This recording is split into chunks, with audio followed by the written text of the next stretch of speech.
ਭਾਰਤ ਦੀ ਹਕੂਮਤ ਜਿਹੜੀ ਮੁਗਲਾਂ ਤੋਂ ਵੱਧ ਜ਼ਾਲਮ ਹੈ ਤੇ ਅੰਗਰੇਜ਼ਾਂ ਤੋਂ ਵੱਧ ਸ਼ੈਤਾਨ ਹੈ।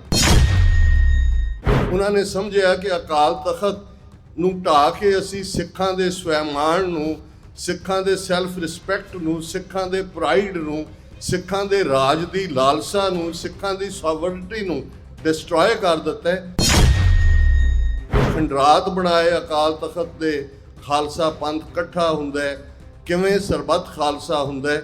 ਔਰ ਇਹ ਰਿਜ਼ੋਲਵ ਜਿਹੜਾ ਅੱਜ ਦੇ ਦਿਨ 29 ਵਰੇ ਪਹਿਲਾਂ ਖਾਲਿਸਤਾਨ ਦੇ ਐਲਾਨਨਾਮੇ ਨਾਲ ਸਾਹਮਣੇ ਆਉਂਦਾ ਹੈ ਕਿ ਅੱਜ ਤੋਂ ਖਾਲਸੇ ਦਾ ਆਪਣਾ ਘਰ ਖਾਲਿਸਤਾਨ ਹੋਵੇਗਾ। 1984 ਦਾ ਘੱਲੂਘਾਰੇ ਨੇ ਦੁਨੀਆ ਦੇ ਵਿੱਚ ਸਿੱਖਾਂ ਨੂੰ ਸ਼ੇਕ ਕਰਕੇ ਰੱਖ ਦਿੱਤਾ ਹੈ। ਅੱਜ ਜਿਹੜੇ ਥਾਂ ਸਾਡੇ ਨਿਸ਼ਾਨ ਝੂਲ ਰਹੇ ਨੇ, ਸਾਡੇ ਬੱਚੇ ਬੱਚੀਆਂ ਖਾਲਸਾਈ ਬਾਣੇ 'ਚ ਸਾਡੀਆਂ ਪੁਰਾਤਨ ਮਰਿਆਦਾਵਾਂ, ਪੁਰਾਤਨ ਰੀਤਾਂ ਸਾਰੀਆਂ ਰਿਵਾਈਵ ਹੋਈਆਂ।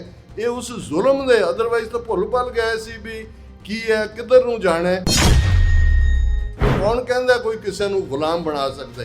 ਗੁਲਾਮ ਉਹ ਬਣਦਾ ਜੋ ਗੁਲਾਮ ਰਹਿਣਾ ਚਾਹੁੰਦਾ ਹੈ। ਜੋ ਗੁਲਾਮ ਨਹੀਂ ਰਹਿਣਾ ਚਾਹੁੰਦਾ ਉਹਨੂੰ ਕੋਈ ਗੁਲਾਮ ਨਹੀਂ ਬਣਾ ਸਕਦਾ। ਇਹ ਜਿਹੜੇ ਵਾਰ ਕ੍ਰਿਮੀਨਲਸ ਨੇ ਜਿਨ੍ਹਾਂ ਨੇ ਸਿੱਖਾਂ ਦੇ ਖਿਲਾਫ ਹੀਨਸ ਕ੍ਰਾਈਮਸ ਕੀਤੇ ਨੇ, we will chase them, find them, extradite them, try them and hang them, ਕਿ ਇਹਨਾਂ ਨੂੰ ਕੋਈ ਮੁਆਫੀ ਨਹੀਂ ਹੈ।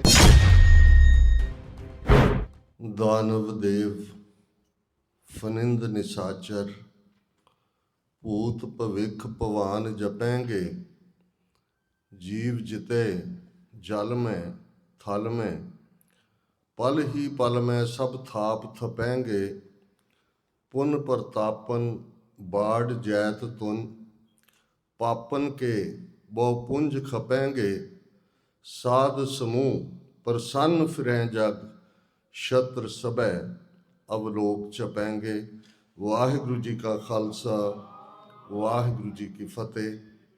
साहिब श्री गुरु ग्रंथ साहिब जी की हजूरी में जुड़े बैठे सतगुरु जी का अपना आपा गुरु खालसा साध संगत जीओ, ਮੇਰੇ ਲਈ ਇਹ ਵੱਡੇ ਭਾਗਾਂ ਦੀ ਗੱਲ ਹੈ ਕਿ ਮੈਂ ਉਸ ਮਹਾਨ ਯੋਧੇ, ਮਹਾਨ ਸੂਰਬੀਰ, ਮਹਾਨ ਗੁਰਸਿੱਖ ਜਿਨ੍ਹਾਂ ਦਾ ਕੱਦ ਸਿੱਖ ਇਤਿਹਾਸ ਵਿੱਚ ਬਹੁਤ ਉੱਚਾ ਹੈ, ਜਿਹੜੇ ਬਹੁਤ ਵੱਡੇ ਚਾਨਣ ਮੁਨਾਰੇ ਨੇ, ਜਿਹੜੇ ਸਿਆਣਪ ਦਾ ਪ੍ਰਤੀਕ ਨੇ, ਬਹਾਦਰੀ ਦਾ ਪ੍ਰਤੀਕ ਨੇ, ਤੇ ਜੀਵਨ ਦੇ ਅਖੀਰਲੇ ਵਰਿਆਂ ਵਿੱਚ ਜਿਵੇਂ ਉਹਨਾਂ ਨੇ ਸਮਰਪਿਤ ਹੋ ਕੇ ਗੁਰੂ ਨਾਨਕ ਸਾਹਿਬ ਦੀ ਗੁਰਮਤਿ ਦੀ ਵਿਚਾਰਧਾਰਾ ਨੂੰ ਪ੍ਰਚਾਰਿਤ ਕੀਤਾ। ਬਾਬਾ ਬਿਧੀ ਚੰਦ ਜੀ ਉਹਨਾਂ ਦੇ ਨਾਮ ਨਾਲ ਜੁੜਿਆ ਔਰ ਫਿਰ ਲਗਾਤਾਰਤਾ ਨਾਲ ਜਦੋਂ ਸਾਰੇ ਹੀ ਲਫ਼ਜ਼ ਖਾਲਸਾਈ ਚੜ੍ਹਦੀ ਕਲਾ ਦਾ ਪ੍ਰਤੀਕ ਨੇ, ਜਿੱਥੇ ਅਸੀਂ ਦਲ ਬਲ ਦੀ ਗੱਲ ਕਰਦੇ ਹਾਂ, ਜਿੱਥੇ ਅਸੀਂ ਛਾਉਣੀਆਂ ਦੀ ਗੱਲ ਕਰਦੇ ਹਾਂ, ਜਿੱਥੇ ਅਸੀਂ ਉਹਨਾਂ ਮੁਕਾਮਾਂ ਦੀ ਗੱਲ ਕਰਦੇ ਹਾਂ, ਇਹ ਸਾਰੇ ਰਾਜ ਭਾਗ ਦੇ ਨਾਲ, ਸਾਰੇ ਖਾਲਸਾਈ ਬਾਦਸ਼ਾਹਤ, ਖਾਲਸਾਈ ਚੜ੍ਹਦੀ ਕਲਾ, ਖਾਲਸਾਈ ਸੂਰਬੀਰਤਾ ਦੇ ਪ੍ਰਤੀਕ ਨੇ। ਔਰ ਮੇਰੇ ਲਈ ਇਹ ਮਾਣ ਵਾਲੀ ਗੱਲ ਹੈ ਕਿ ਅੱਜ ਮੈਂ ਇਸ ਮੁਕਾਮ 'ਤੇ ਆਪ ਸਮੂਹ ਸਿੱਖ ਸੰਗਤਾਂ ਦੇ ਦਰਸ਼ਨ ਕਰ ਰਿਹਾ।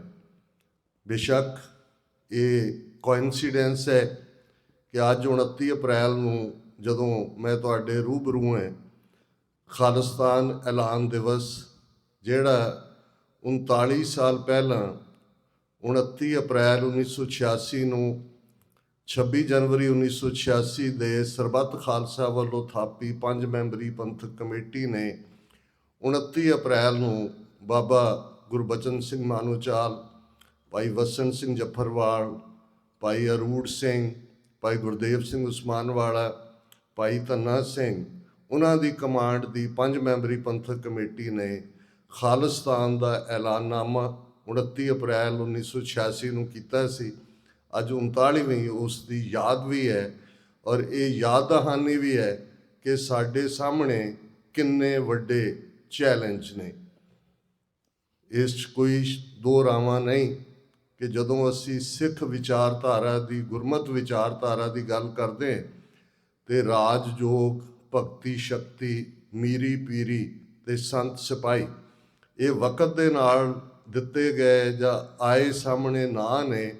ਪਰ ਇਸ ਗੱਲ ਨੂੰ ਮੈਨੂੰ ਯਾਦ ਹੈ ਕਿ 1993 'ਚ ਇੱਕ ਵੱਡੀ ਅਮਰੀਕਨ ਸਕਾਲਰ ਜਿਹੜੀ ਕਿ ਅਸਿਸਟੈਂਟ ਪ੍ਰੋਫੈਸਰ ਸੀ ਐਂਥਰੋਪੋਲੋਜੀ ਦੀ ਮੇਨ ਯੂਨੀਵਰਸਿਟੀ ਦੇ ਵਿੱਚ, ਉਹਨਾਂ ਦੇ ਨਾਲ ਬਰਕਲੀ ਯੂਨੀਵਰਸਿਟੀ ਦੇ ਇੱਕ ਸੈਮੀਨਾਰ 'ਚ ਮੁਲਾਕਾਤ ਹੋਈ।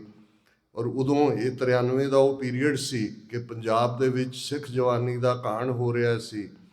ਇੱਕ ਤੋਂ ਬਾਅਦ ਇੱਕ ਨਸਲਕੁਸ਼ੀ ਦਾ ਜੋ ਅਸੀਂ ਇਹਨਾਂ 39 ਵਰ੍ਹਿਆਂ 'ਚ ਦੌਰਾ ਦੇਖਿਆ, ਵਰਸਟ 1992 ਤੋਂ 1994 ਦੇ ਵਿਚਾਲੇ ਸੀ, ਜਿਸ ਬਾਰੇ ਪੰਜਾਬ ਹਿਊਮਨ ਰਾਈਟਸ ਆਰਗੇਨਾਈਜੇਸ਼ਨ ਦੇ ਮੁਖੀ ਜਸਟਿਸ ਅਜੀਤ ਸਿੰਘ ਬੈਂਸ ਹੋਰਾਂ ਦਾ ਕਹਿਣਾ ਹੈ ਕਿ 50,000 ਸਿੱਖ ਨੌਜਵਾਨ ਇਹਨਾਂ 2 ਵਰ੍ਹਿਆਂ ਦੇ ਵਿੱਚ ਮਾਰਿਆ ਗਿਆ।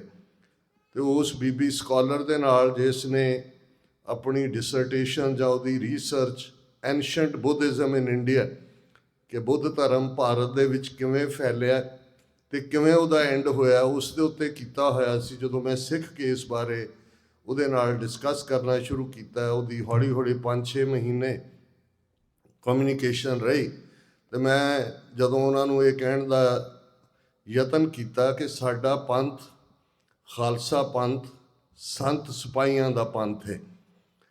ਜਦੋਂ ਤੁਸੀਂ ਕਿਸੇ ਪੱਛਮ ਦੇ ਲੋਕਾਂ ਨਾਲ ਚਰਚ ਐਂਡ ਸਟੇਟ ਟੁਗੈਦਰ ਦੀ ਗੱਲ ਕਰਦੇ ਹੋ ਜਾਂ ਸੇਂਟ ਸੋਲਜਰ ਦੀ ਗੱਲ ਕਰਦੇ ਹੋ, ਤੇ ਇਹਨਾਂ ਦੇ ਤਜਰਬੇ ਕੋਈ ਪੋਪ ਦੇ ਨਾਲ ਜੁੜੇ ਹੋਏ ਬਹੁਤੇ ਚੰਗੇ ਨਹੀਂ ਨੇ। ਇਹੀ ਕਾਰਨ ਹੈ ਕਿ ਜਦੋਂ ਵੈਸਟਰਨ ਡੈਮੋਕ੍ਰੇਸੀਜ਼ ਹੋਂਦ ਵਿੱਚ ਆਈਆਂ ਤੇ ਇਹਨਾਂ ਨੇ ਆਪਣੇ ਕਨਸਟੀਟਿਊਸ਼ਨਸ ਦੇ ਵਿੱਚ ਚਰਚ ਐਂਡ ਸਟੇਟ ਨੂੰ ਸੈਪਰੇਟ ਕੀਤਾ ਕਿ ਕੋਈ ਉਹਦੇ 'ਚ ਇੰਟਰਫੇਰੈਂਸ ਨਾ ਕਰੇ। ਤੇ ਮੈਂ ਉਹਨਾਂ ਨੂੰ ਕਿਹਾ ਵੀ ਨਹੀਂ, ਇਹ ਜਿਹੜਾ ਤੁਹਾਡਾ ਕਨਸੈਪਟ ਸੀ ਉਸ ਨਾਲੋਂ ਸਾਡਾ ਸੰਤ ਸਿਪਾਹੀ ਦਾ ਕਨਸੈਪਟ ਬਿਲਕੁਲ ਵੱਖਰਾ ਹੈ। ਤੇ ਉਹਨਾਂ ਨੂੰ ਮੈਂ ਕਿਹਾ ਕਿ ਉਹ ਮੈਨੂੰ ਕਹਿੰਦੇ ਕਿ ਇੱਕ ਲਾਈਨ ਦੇ ਵਿੱਚ ਮੈਨੂੰ ਦੱਸੋ ਵੀ ਕੀ ਵੱਖਰਾ ਹੈ। ਮੈਂ ਕਿਹਾ ਵੀ ਗੁਰੂ ਸਾਹਿਬਾਨ ਨੇ ਉਹ ਇਨਸਾਨ ਘੜੇ ਨੇ ਪੈਦਾ ਕੀਤੇ ਨੇ where a Sikh should has the wisdom of a saint and the courage of a soldier, ਕਿ ਸਿੱਖ ਦੇ ਵਿੱਚ ਜਿਹੜੀ ਵਿਜ਼ਡਮ ਹੈ, ਸਿਆਣਪ ਹੈ, ਸੰਤ ਵਾਂਗ ਜਿਹੜੇ ਗੁਣ ਸੰਤ ਦੇ ਵਿੱਚ, ਰੱਬ ਦੇ ਬੰਦੇ 'ਚ, ਫਕੀਰ 'ਚ, ਰੂਹਾਨੀਅਤ ਦੇ ਉੱਤੇ ਤੁਰੇ ਹੋਏ ਇਨਸਾਨ 'ਚ ਹੋਣੇ ਚਾਹੀਦੇ ਨੇ। ਸਿੱਖ ਜਦੋਂ ਉਹਨਾਂ ਗੁਣਾਂ ਦੇ ਨਾਲ ਸਰਸ਼ਾਰ ਹੋ ਜਾਂਦਾ ਹੈ ਤੇ ਫਿਰ ਉਸ ਨੂੰ ਗੁਰੂ ਸੌੜ ਦਿੰਦੇ ਨੇ, ਉਸ ਦੇ ਅੰਦਰ ਉਸ ਸੋਲਜਰ ਵਾਲਾ, ਫੌਜੀ ਵਾਲਾ ਹੌਸਲਾ ਦਿੰਦੇ ਨੇ। ਔਰ ਉਸ ਸਾਰੇ 'ਚ ਕਿ ਜਿਹਨੂੰ ਜਿਸ ਦੀਆਂ ਉਂਗਲਾਂ ਰਬਾਬ 'ਤੇ ਨਹੀਂ ਟਿਕੀਆਂ, ਰਬਾਬ ਦੀਆਂ ਉਹਨਾਂ ਸੁਰਾਂ ਦੇ ਨਾਲ ਇਕਮਿਕ ਹੋ ਕੇ ਜਿਸ ਨੇ ਵਾਹਿਗੁਰੂ ਦੇ ਨਾਲ ਇਕਮਿਕਤਾ ਹਾਸਲ ਨਹੀਂ ਕੀਤੀ, ਉਹਨੂੰ ਤਲਵਾਰ ਚੁੱਕਣ ਦਾ ਹੱਕ ਨਹੀਂ ਹੈ। ਔਰ ਜੇ ਤੁਸੀਂ ਸਿੱਖੀ ਦਾ 5 ਪਾਤਸ਼ਾਹੀਆਂ ਤੱਕ ਤੇ ਫਿਰ ਉਸ ਤੋਂ ਅਗਲਾ ਸਫ਼ਰ ਮੀਰੀ ਪੀਰੀ ਦਾ ਦੇਖਦੇ ਹੋ, ਵਿਚਾਰਧਾਰਕ ਤੌਰ 'ਤੇ ਗੁਰੂ ਨਾਨਕ ਪਾਤਸ਼ਾਹ ਨੇ ਹੀ ਰਾਜ ਯੋਗ ਦਾ ਕਨਸੈਪਟ ਜਦੋਂ ਬਿਆਨਦੇ ਨੇ ਪਟ ਕਿ ਰਾਜ ਯੋਗ ਜਿਨ ਮਾਣਿਓ, ਕਿ ਗੁਰੂ ਨਾਨਕ ਸਾਹਿਬ ਰਾਜੇ ਵੀ ਨੇ, ਬਾਦਸ਼ਾਹ ਵੀ ਨੇ ਤੇ ਜੋਗੀ ਵੀ ਨੇ। ਇਹ ਜੋਗੀ ਕੋਈ ਅੱਜ ਦੇ ਪਖੰਡੀ, ਕੋਈ ਰਵੀ ਸ਼ੰਕਰ, ਕੋਈ ਰਾਮਦੇਵ, ਕੋਈ ਹੋਰ ਇਸ ਕਿਸਮ ਦੇ ਪਖੰਡੀ ਨਹੀਂ ਨੇ। ਇਸ ਦਾ ਮਤਲਬ ਜੁੜਿਆ ਹੋਣਾ ਕਿ ਜਿਹੜਾ, ਔਰ ਜਦੋਂ ਤੁਸੀਂ ਜਪਜੀ ਸਾਹਿਬ ਦੀਆਂ 4 ਪੌੜੀਆਂ ਮੁੰਦਾ ਸੰਤੋਖ ਤੋਂ ਆਸਣ ਲੋਏ ਲੋਏ ਤੱਕ ਪੜ੍ਹਦੇ ਹੋ, ਤੇ ਇਹ ਫਿਰ ਗੁਰਮਤ ਦਾ ਯੋਗ ਹੈ, ਗੁਰਮਤ ਦੀ ਵਿਚਾਰਧਾਰਾ ਹੈ ਕਿ ਉਹ ਇਹ ਮੰਨ ਕੇ ਤੁਰਦੇ ਨੇ ਕਿ ਭਾਈ ਸਾਡਾ ਯੋਗ ਦਾ ਜਿਹੜਾ ਜੋਗੀਆਂ ਦਾ ਅਦਰਵਾਈਜ਼ ਗੁਰੂ ਸ਼ਿਵ ਹੈ, ਉਹ ਸ਼ਿਵ ਦੇ ਨਾਲ ਜੁੜਿਆ ਹੋਇਆ ਯੋਗ ਮਤ ਹੈ। ਪਰ ਇੱਥੇ ਗੁਰੂ ਸਾਹਿਬ ਕਹਿੰਦੇ ਨੇ ਕਿ ਭਾਈ ਸਾਡਾ ਆਦੇਸ਼ ਤਿਸੈ ਆਦੇਸ਼, ਆਦ ਅਨੀਲ ਅਨਾਦ ਅਨਾਹਤ ਜੁਗ ਜੁਗ ਏਕੋ ਵੇਸ। ਹੁਣ ਉਸ ਸਾਰੇ ਸਫ਼ਰ ਨੂੰ ਜਿਹੜਾ ਮੁਕੰਮਲ ਤੌਰ ਦੇ ਉੱਤੇ ਰੂਹਾਨੀਅਤ ਦੀਆਂ ਉਚਾਈਆਂ ਨੇ, ਉਹ ਰਬਾਬ ਦੇ ਨਾਲ, ਕੀਰਤਨ ਦੇ ਨਾਲ ਇੱਕ ਸੁਰਤ ਹੈ। ਤੇ ਜਿਨ੍ਹਾਂ ਪੋਟਿਆਂ ਨੇ ਰਬਾਬ ਦੀਆਂ ਤੰਦਾਂ ਨੂੰ ਛੋਹਿਆ ਹੋਇਆ, ਉਹਨਾਂ ਹੱਥਾਂ ਨੂੰ ਹੀ ਹੱਕ ਹੈ ਕਿ ਉਹ ਹੱਥ ਦੇ ਵਿੱਚ ਤਲਵਾਰ ਫੜਨ। ਔਰ ਇਹ ਜਿਹੜੀ ਟ੍ਰਾਂਜੀਸ਼ਨ ਹੈ 5 ਪਾਤਸ਼ਾਹਾਂ ਤੋਂ 6ਵੀਂ ਪਾਤਸ਼ਾਹੀ ਤੱਕ, ਜਦੋਂ ਗੁਰੂ ਹਰਗੋਬਿੰਦ ਸਾਹਿਬ ਗੁਰਗੱਦੀ 'ਤੇ ਬੈਠਦੇ ਨੇ, ਮੀਰੀ ਪੀਰੀ ਦੀਆਂ 2 ਤਲਵਾਰਾਂ ਧਾਰਨ ਕਰਦੇ ਨੇ, ਤੇ ਭਾਈ ਗੁਰਦਾਸ ਜੀ ਦੀ ਕਲਮ ਚੱਲਦੀ ਹੈ, 5 ਪਿਆਲੇ 5 ਪੀਰ, ਛਠਮ ਪੀਰ ਬੈਠਾ ਗੁਰ ਭਾਰੀ, ਅਰਜਨ ਕਾਇਆ ਪਲਟ ਕੇ ਮੂਰਤ ਹਰਗੋਬਿੰਦ ਸਵਾਰੀ। ਬੇਸ਼ੱਕ ਗੁਰਬਾਣੀ ਦੇ ਅੰਦਰ ਅਸੀਂ ਜਦੋਂ ਇਹ ਪੜ੍ਹਦੇ ਹਾਂ ਕਿ ਜੋਤ ਓਹਾ ਜੁਗਤ ਸਾਏ ਸਹਿ ਕਾਇਆ ਫੇਰ ਪਲਟੀਏ, ਕਿ ਉਹੀ ਜੋਤ ਹੈ, ਉਹੀ ਜੁਗਤ ਹੈ, ਉਹੀ ਗੁਰਮਤ ਦੀ ਵਿਚਾਰਧਾਰਾ ਹੈ, ਉਸ ਦੀ ਕੰਟੀਨਿਊਟੀ ਹੈ। ਲੇਕਿਨ ਜਦੋਂ ਤੁਹਾਡਾ ਸਿੰਬੋਲਿਜ਼ਮ ਬਦਲਦਾ ਹੈ, ਉਹਦੇ ਨਾਲ ਬਹੁਤ ਵੱਡੀ ਗਿਣਤੀ ਦੇ ਵਿੱਚ ਲੋਕ ਭੁਲੇਖੇ 'ਚ ਚਲੇ ਜਾਂਦੇ ਨੇ। ਉਹ ਉਹਨੂੰ ਲਿੰਕ ਨਹੀਂ ਕਰ ਸਕਦੇ ਕਿ ਇਹ ਜਿਹੜੀ ਤਬਦੀਲੀ ਹੈ ਇਹ ਕਿਵੇਂ ਹੈ। ਔਰ ਭਾਈ ਗੁਰਦਾਸ ਜੀ ਦੀ ਖੁਦ ਇੱਕ ਵਾਰ ਹੈ ਕਿ ਜਦੋਂ 6ਵੇਂ ਪਾਤਸ਼ਾਹ ਮੀਰੀ ਪੀਰੀ ਦੀਆਂ ਤਲਵਾਰਾਂ ਧਾਰਨ ਕਰਦੇ ਨੇ, ਸ਼ਿਕਾਰ 'ਤੇ ਚੜ੍ਹਦੇ ਨੇ, ਢਾਡੀ ਵਾਰਾਂ ਸੁਣਦੇ ਨੇ, ਤੇ ਭਾਈ ਗੁਰਦਾਸ ਜੀ ਦੀ ਉਹ ਵਾਰ ਯਾਦ ਦਹਾਨੀ ਕਰਵਾਉਂਦੀ ਹੈ ਕਿ ਲੋਕਾਂ ਦੇ ਵਿੱਚ ਕੀ ਚਰਚਾ ਚੱਲ ਰਹੀ ਹੈ ਕਿ ਜੀ ਪਹਿਲੇ ਗੁਰੂਆਂ ਦੇ ਅੱਗੇ ਤੇ ਬਾਦਸ਼ਾਹ ਆ ਕੇ ਸਿਰ ਝੁਕਾਉਂਦੇ ਸੀ, ਇਹਨਾਂ ਨੇ ਬਾਦਸ਼ਾਹ ਨਾਲ ਮੱਥਾ ਲਾਇਆ ਹੋਇਆ। ਪਹਿਲੇ ਗੁਰੂ ਸਾਹਿਬਾਨ ਤਾਂ ਬਾਣੀ ਉਚਾਰਦੇ ਸੀ, ਇਹ ਕੁੱਤੇ ਲੈ ਕੇ ਸ਼ਿਕਾਰ ਤੇ ਚੜੇ ਹੁੰਦੇ ਨੇ। ਔਰ ਇਹ ਸਾਰਾ ਕਹਿਣ ਤੋਂ ਬਾਅਦ ਅਖੀਰ 'ਚ ਭਾਈ ਗੁਰਦਾਸ ਕਹਿੰਦੇ ਨੇ ਪਰ ਜਿਹੜੇ ਸਿੱਦਕੀ ਸਿੱਖ ਨੇ ਉਹਨਾਂ ਨੂੰ ਇਸ ਗੱਲ ਦੀ ਸਮਝ ਹੈ ਕਿ 6ਵੇਂ ਪਾਤਸ਼ਾਹ ਦੇ ਅੰਦਰ ਉਹੀ ਜੋਤ ਵਰਤ ਰਹੀ ਹੈ, ਜੋਤ 오ਹਾ ਜੁਗਤ ਸਾਏ। ਔਰ ਇਹਨੂੰ ਹੀ ਭਾਈ ਗੁਰਦਾਸ ਕਹਿੰਦੇ ਨੇ ਅਰਜਨ ਕਾਇਆ ਪਲਟ ਕੇ, ਕਾਇਆ ਬਾਡੀ ਨੂੰ ਕਹਿੰਦੇ ਨੇ ਕਿ ਕਾਇਆ ਬਦਲੀ ਹੈ, ਅਰਜਨ ਕਾਇਆ ਪਲਟ ਕੇ ਮੂਰਤ ਹਰ ਗੋਬਿੰਦ ਸਵਾਰੀ, ਦਲ ਭੰਜਨ ਗੁਰਸੂਰਮਾ ਬੜ ਜੋਧਾ ਬਹੁ ਪਰਉਪਕਾਰੀ। ਹੁਣ ਤੁਹਾਡਾ ਯੋਧਾਪਨ, ਤੁਹਾਡੀ ਬਾਦਸ਼ਾਹਤ, ਤੁਹਾਡੀ ਰਾਜ ਸ਼ਕਤੀ ਇਸ ਲਈ ਹੈ ਕਿ ਤੁਸੀਂ ਪਰਉਪਕਾਰ ਕਰਨੇ, ਇਸ ਲਈ ਨਹੀਂ ਕਿ ਤੁਸੀਂ ਕਿਸੇ ਦੇ ਹੱਕ ਖੋਣੇ ਨੇ, ਇਸ ਲਈ ਨਹੀਂ ਕਿ ਤੁਸੀਂ ਕਿਸੇ ਤੇ ਜ਼ੁਲਮ ਕਰਨਾ, ਇਸ ਲਈ ਨਹੀਂ ਕਿ ਕਿਸੇ ਤੇ ਤੁਸੀਂ ਹੈਂਕੜ ਜਮਾਣੀ ਹੈ। ਉਹ ਤਾਂ ਗੁਰਮਤ ਦੇ ਸਿਧਾਂਤ ਨੇ ਸਾਨੂੰ ਸਮਝਾਇਆ। ਗੁਰੂ ਤੇਗ ਬਹਾਦਰ ਸਾਹਿਬ ਜਿਨ੍ਹਾਂ ਨੇ ਦੂਜਿਆਂ ਦੇ ਮਜ਼ਹਬੀ ਹੱਕਾਂ ਦੇ ਲਈ ਸ਼ਹਾਦਤ ਦਿੱਤੀ, ਉਹਨਾਂ ਦਾ ਫਰਮਾਨ ਹੈ ਪੈ ਕਾਹੂ ਕੋ ਦੇਤ ਨੈ ਪੈ ਮਾਨਤ ਆਨ, ਨਾ ਡਰ ਦੇਣਾ ਨਾ ਡਰ ਮੰਨਣਾ। ਇਹ ਮੁੱਢਲਾ ਸਿਧਾਂਤ ਹੈ। ਔਰ ਇੱਧਰ ਉਹ ਫਲਸਫਾ ਇੰਪਲੀਮੈਂਟ ਹੁੰਦਾ ਹੈ 6ਵੇਂ ਪਾਤਸ਼ਾਹ ਦੇ ਰੂਪ ਦੇ ਅੰਦਰ। ਗੁਰੂ ਅਰਜਨ ਸਾਹਿਬ ਤੱਕ ਪਹੁੰਚਦੇ ਆ, ਦਿੱਲੀ ਦਰਬਾਰ ਇਹ ਜਾਣ ਚੁੱਕਾ ਹੈ ਕਿ ਇੱਥੇ ਉਹ ਇਨਸਾਨ ਘੜੇ ਜਾ ਰਹੇ ਨੇ ਜਿਨ੍ਹਾਂ ਦੇ ਪ੍ਰਭਾਵ ਦੇ ਥੱਲੇ ਉਹ ਲੋਕ ਜਿਹੜੇ ਸੱਚਮੁੱਚ ਸੱਚ ਦੀ ਢੂੰਡ ਵਿੱਚ ਨੇ, ਸੱਚ ਦੀ ਭਾਲ ਵਿੱਚ ਨੇ, ਉਹ ਜਿਹੜੇ ਨੇ ਉਹ ਆ ਰਹੇ ਨੇ। ਔਰ ਇਸ ਦਾ ਸਬੂਤ ਸਾਨੂੰ ਸੈਕੰਡਰੀ ਸੋਰਸ, ਹਰ ਇਤਿਹਾਸ ਦੇ ਆਪਣੇ ਸੋਰਸ ਹੁੰਦੇ ਨੇ। ਜਿਹੜਾ ਮੁੱਢਲਾ ਸੋਰਸ ਹੁੰਦਾ ਹੈ ਉਹਨੂੰ ਪ੍ਰਾਇਮਰੀ ਸੋਰਸ ਕਹਿੰਦੇ ਨੇ। ਇਸੇ ਤਰ੍ਹਾਂ ਜਿਵੇਂ ਸਾਡੇ ਗੁਰੂ ਗ੍ਰੰਥ ਸਾਹਿਬ ਆਦਿ ਗੁਰੂ ਗ੍ਰੰਥ ਸਾਹਿਬ ਦੇ ਰੂਪ ਜਾਗਤ ਜੋਤ ਐਟਰਨਲ ਸ਼ਬਦ ਗੁਰੂ ਨੇ। ਪਰ ਜਦੋਂ ਅਸੀਂ ਸੈਕੰਡਰੀ ਸੋਰਸ ਦੇਖਾਂਗੇ ਕਿਸੇ ਵੀ ਗੱਲ ਨੂੰ ਪ੍ਰੂਵ ਕਰਨ ਦੇ ਲਈ, ਅਸੀਂ ਭਾਈ ਗੁਰਦਾਸ ਜੀ ਦੀਆਂ ਵਾਰਾਂ, ਭਾਈ ਨੰਦ ਲਾਲ ਜੀ ਔਰ ਲੇਟਰ ਔਨ ਜਿਹੜੇ ਸਾਡੇ ਇਤਿਹਾਸਕ ਸਰੋਤ ਨੇ, ਪ੍ਰਾਚੀਨ ਪੰਥ ਪ੍ਰਕਾਸ਼ ਭਾਈ ਰਤਨ ਸਿੰਘ ਭੰਗੂ ਜਾਂ 20ਵੀਂ ਸਦੀ ਤੱਕ ਪਹੁੰਚਦੇ ਹਾਂ, ਤਵਾਰੀਖ ਗੁਰੂ ਖਾਲਸਾ ਭਾਈ ਸਾਹਿਬ ਭਾਈ ਕਾਨ ਸਿੰਘ ਨਾਭਾ, ਜਾਂ ਜਦੋਂ ਅਸੀਂ ਰਹਿਤਨਾਮਿਆਂ ਵੱਲ ਦੇਖਦੇ ਹਾਂ, ਇਹ ਸਾਰੇ ਸੈਕੰਡਰੀ ਸੋਰਸ ਨੇ। ਹੁਣ ਸਾਡਾ ਪ੍ਰਾਇਮਰੀ ਸੋਰਸ ਜਿਹੜਾ ਕਿ ਗੁਰੂ ਅਰਜਨ ਸਾਹਿਬ ਦੀ ਸ਼ਹਾਦਤ ਨੂੰ ਜਹਾਂਗੀਰ, ਇਹ ਜਿੰਨੇ ਮੁਗਲ ਬਾਦਸ਼ਾਹ ਸੀ ਇਹ ਰੋਜ਼ਾਨਾ ਆਪਣੀ ਡਾਇਰੀ ਵੀ ਲਿਖਦੇ ਸੀ, ਇਸ ਲਈ ਇਹਨਾਂ ਦੇ ਹਿਸਟੋਰੀਕਲ ਅਕਾਊਂਟ ਫਾਰਸੀ ਜ਼ਬਾਨ 'ਚ ਅਵੇਲੇਬਲ ਨੇ। ਜਹਾਂਗੀਰ ਨੇ ਆਪਣੀ ਆਤਮ ਕਥਾ ਲਿਖੀ ਜਿਹਦਾ ਨਾਮ ਤੌਜ਼ਕੇ ਜਹਾਂਗੀਰੀ, ਫਾਰਸੀ ਦੇ ਵਿੱਚ ਹੈ। ਔਰ ਇਹ ਰਿਸਰਚ ਸਭ ਤੋਂ ਪਹਿਲਾਂ ਡਾਕਟਰ ਗੰਡਾ ਸਿੰਘ ਹਿਸਟੋਰੀਅਨ, ਸਰਦਾਰ ਕਪੂਰ ਸਿੰਘ, ਇਹਨਾਂ ਸਾਰਿਆਂ ਨੇ ਜਿਹੜੇ ਵੱਡੇ ਫਾਰਸੀ ਦੇ ਸਕਾਲਰ ਸੀ, ਕਿਉਂਕਿ ਉਦੋਂ ਤੱਕ ਬਹੁਤ ਸਾਰਾ ਜ਼ੋਰ ਹੋਰ ਪਾਸੇ ਦਿੱਤਾ ਜਾਂਦਾ ਸੀ।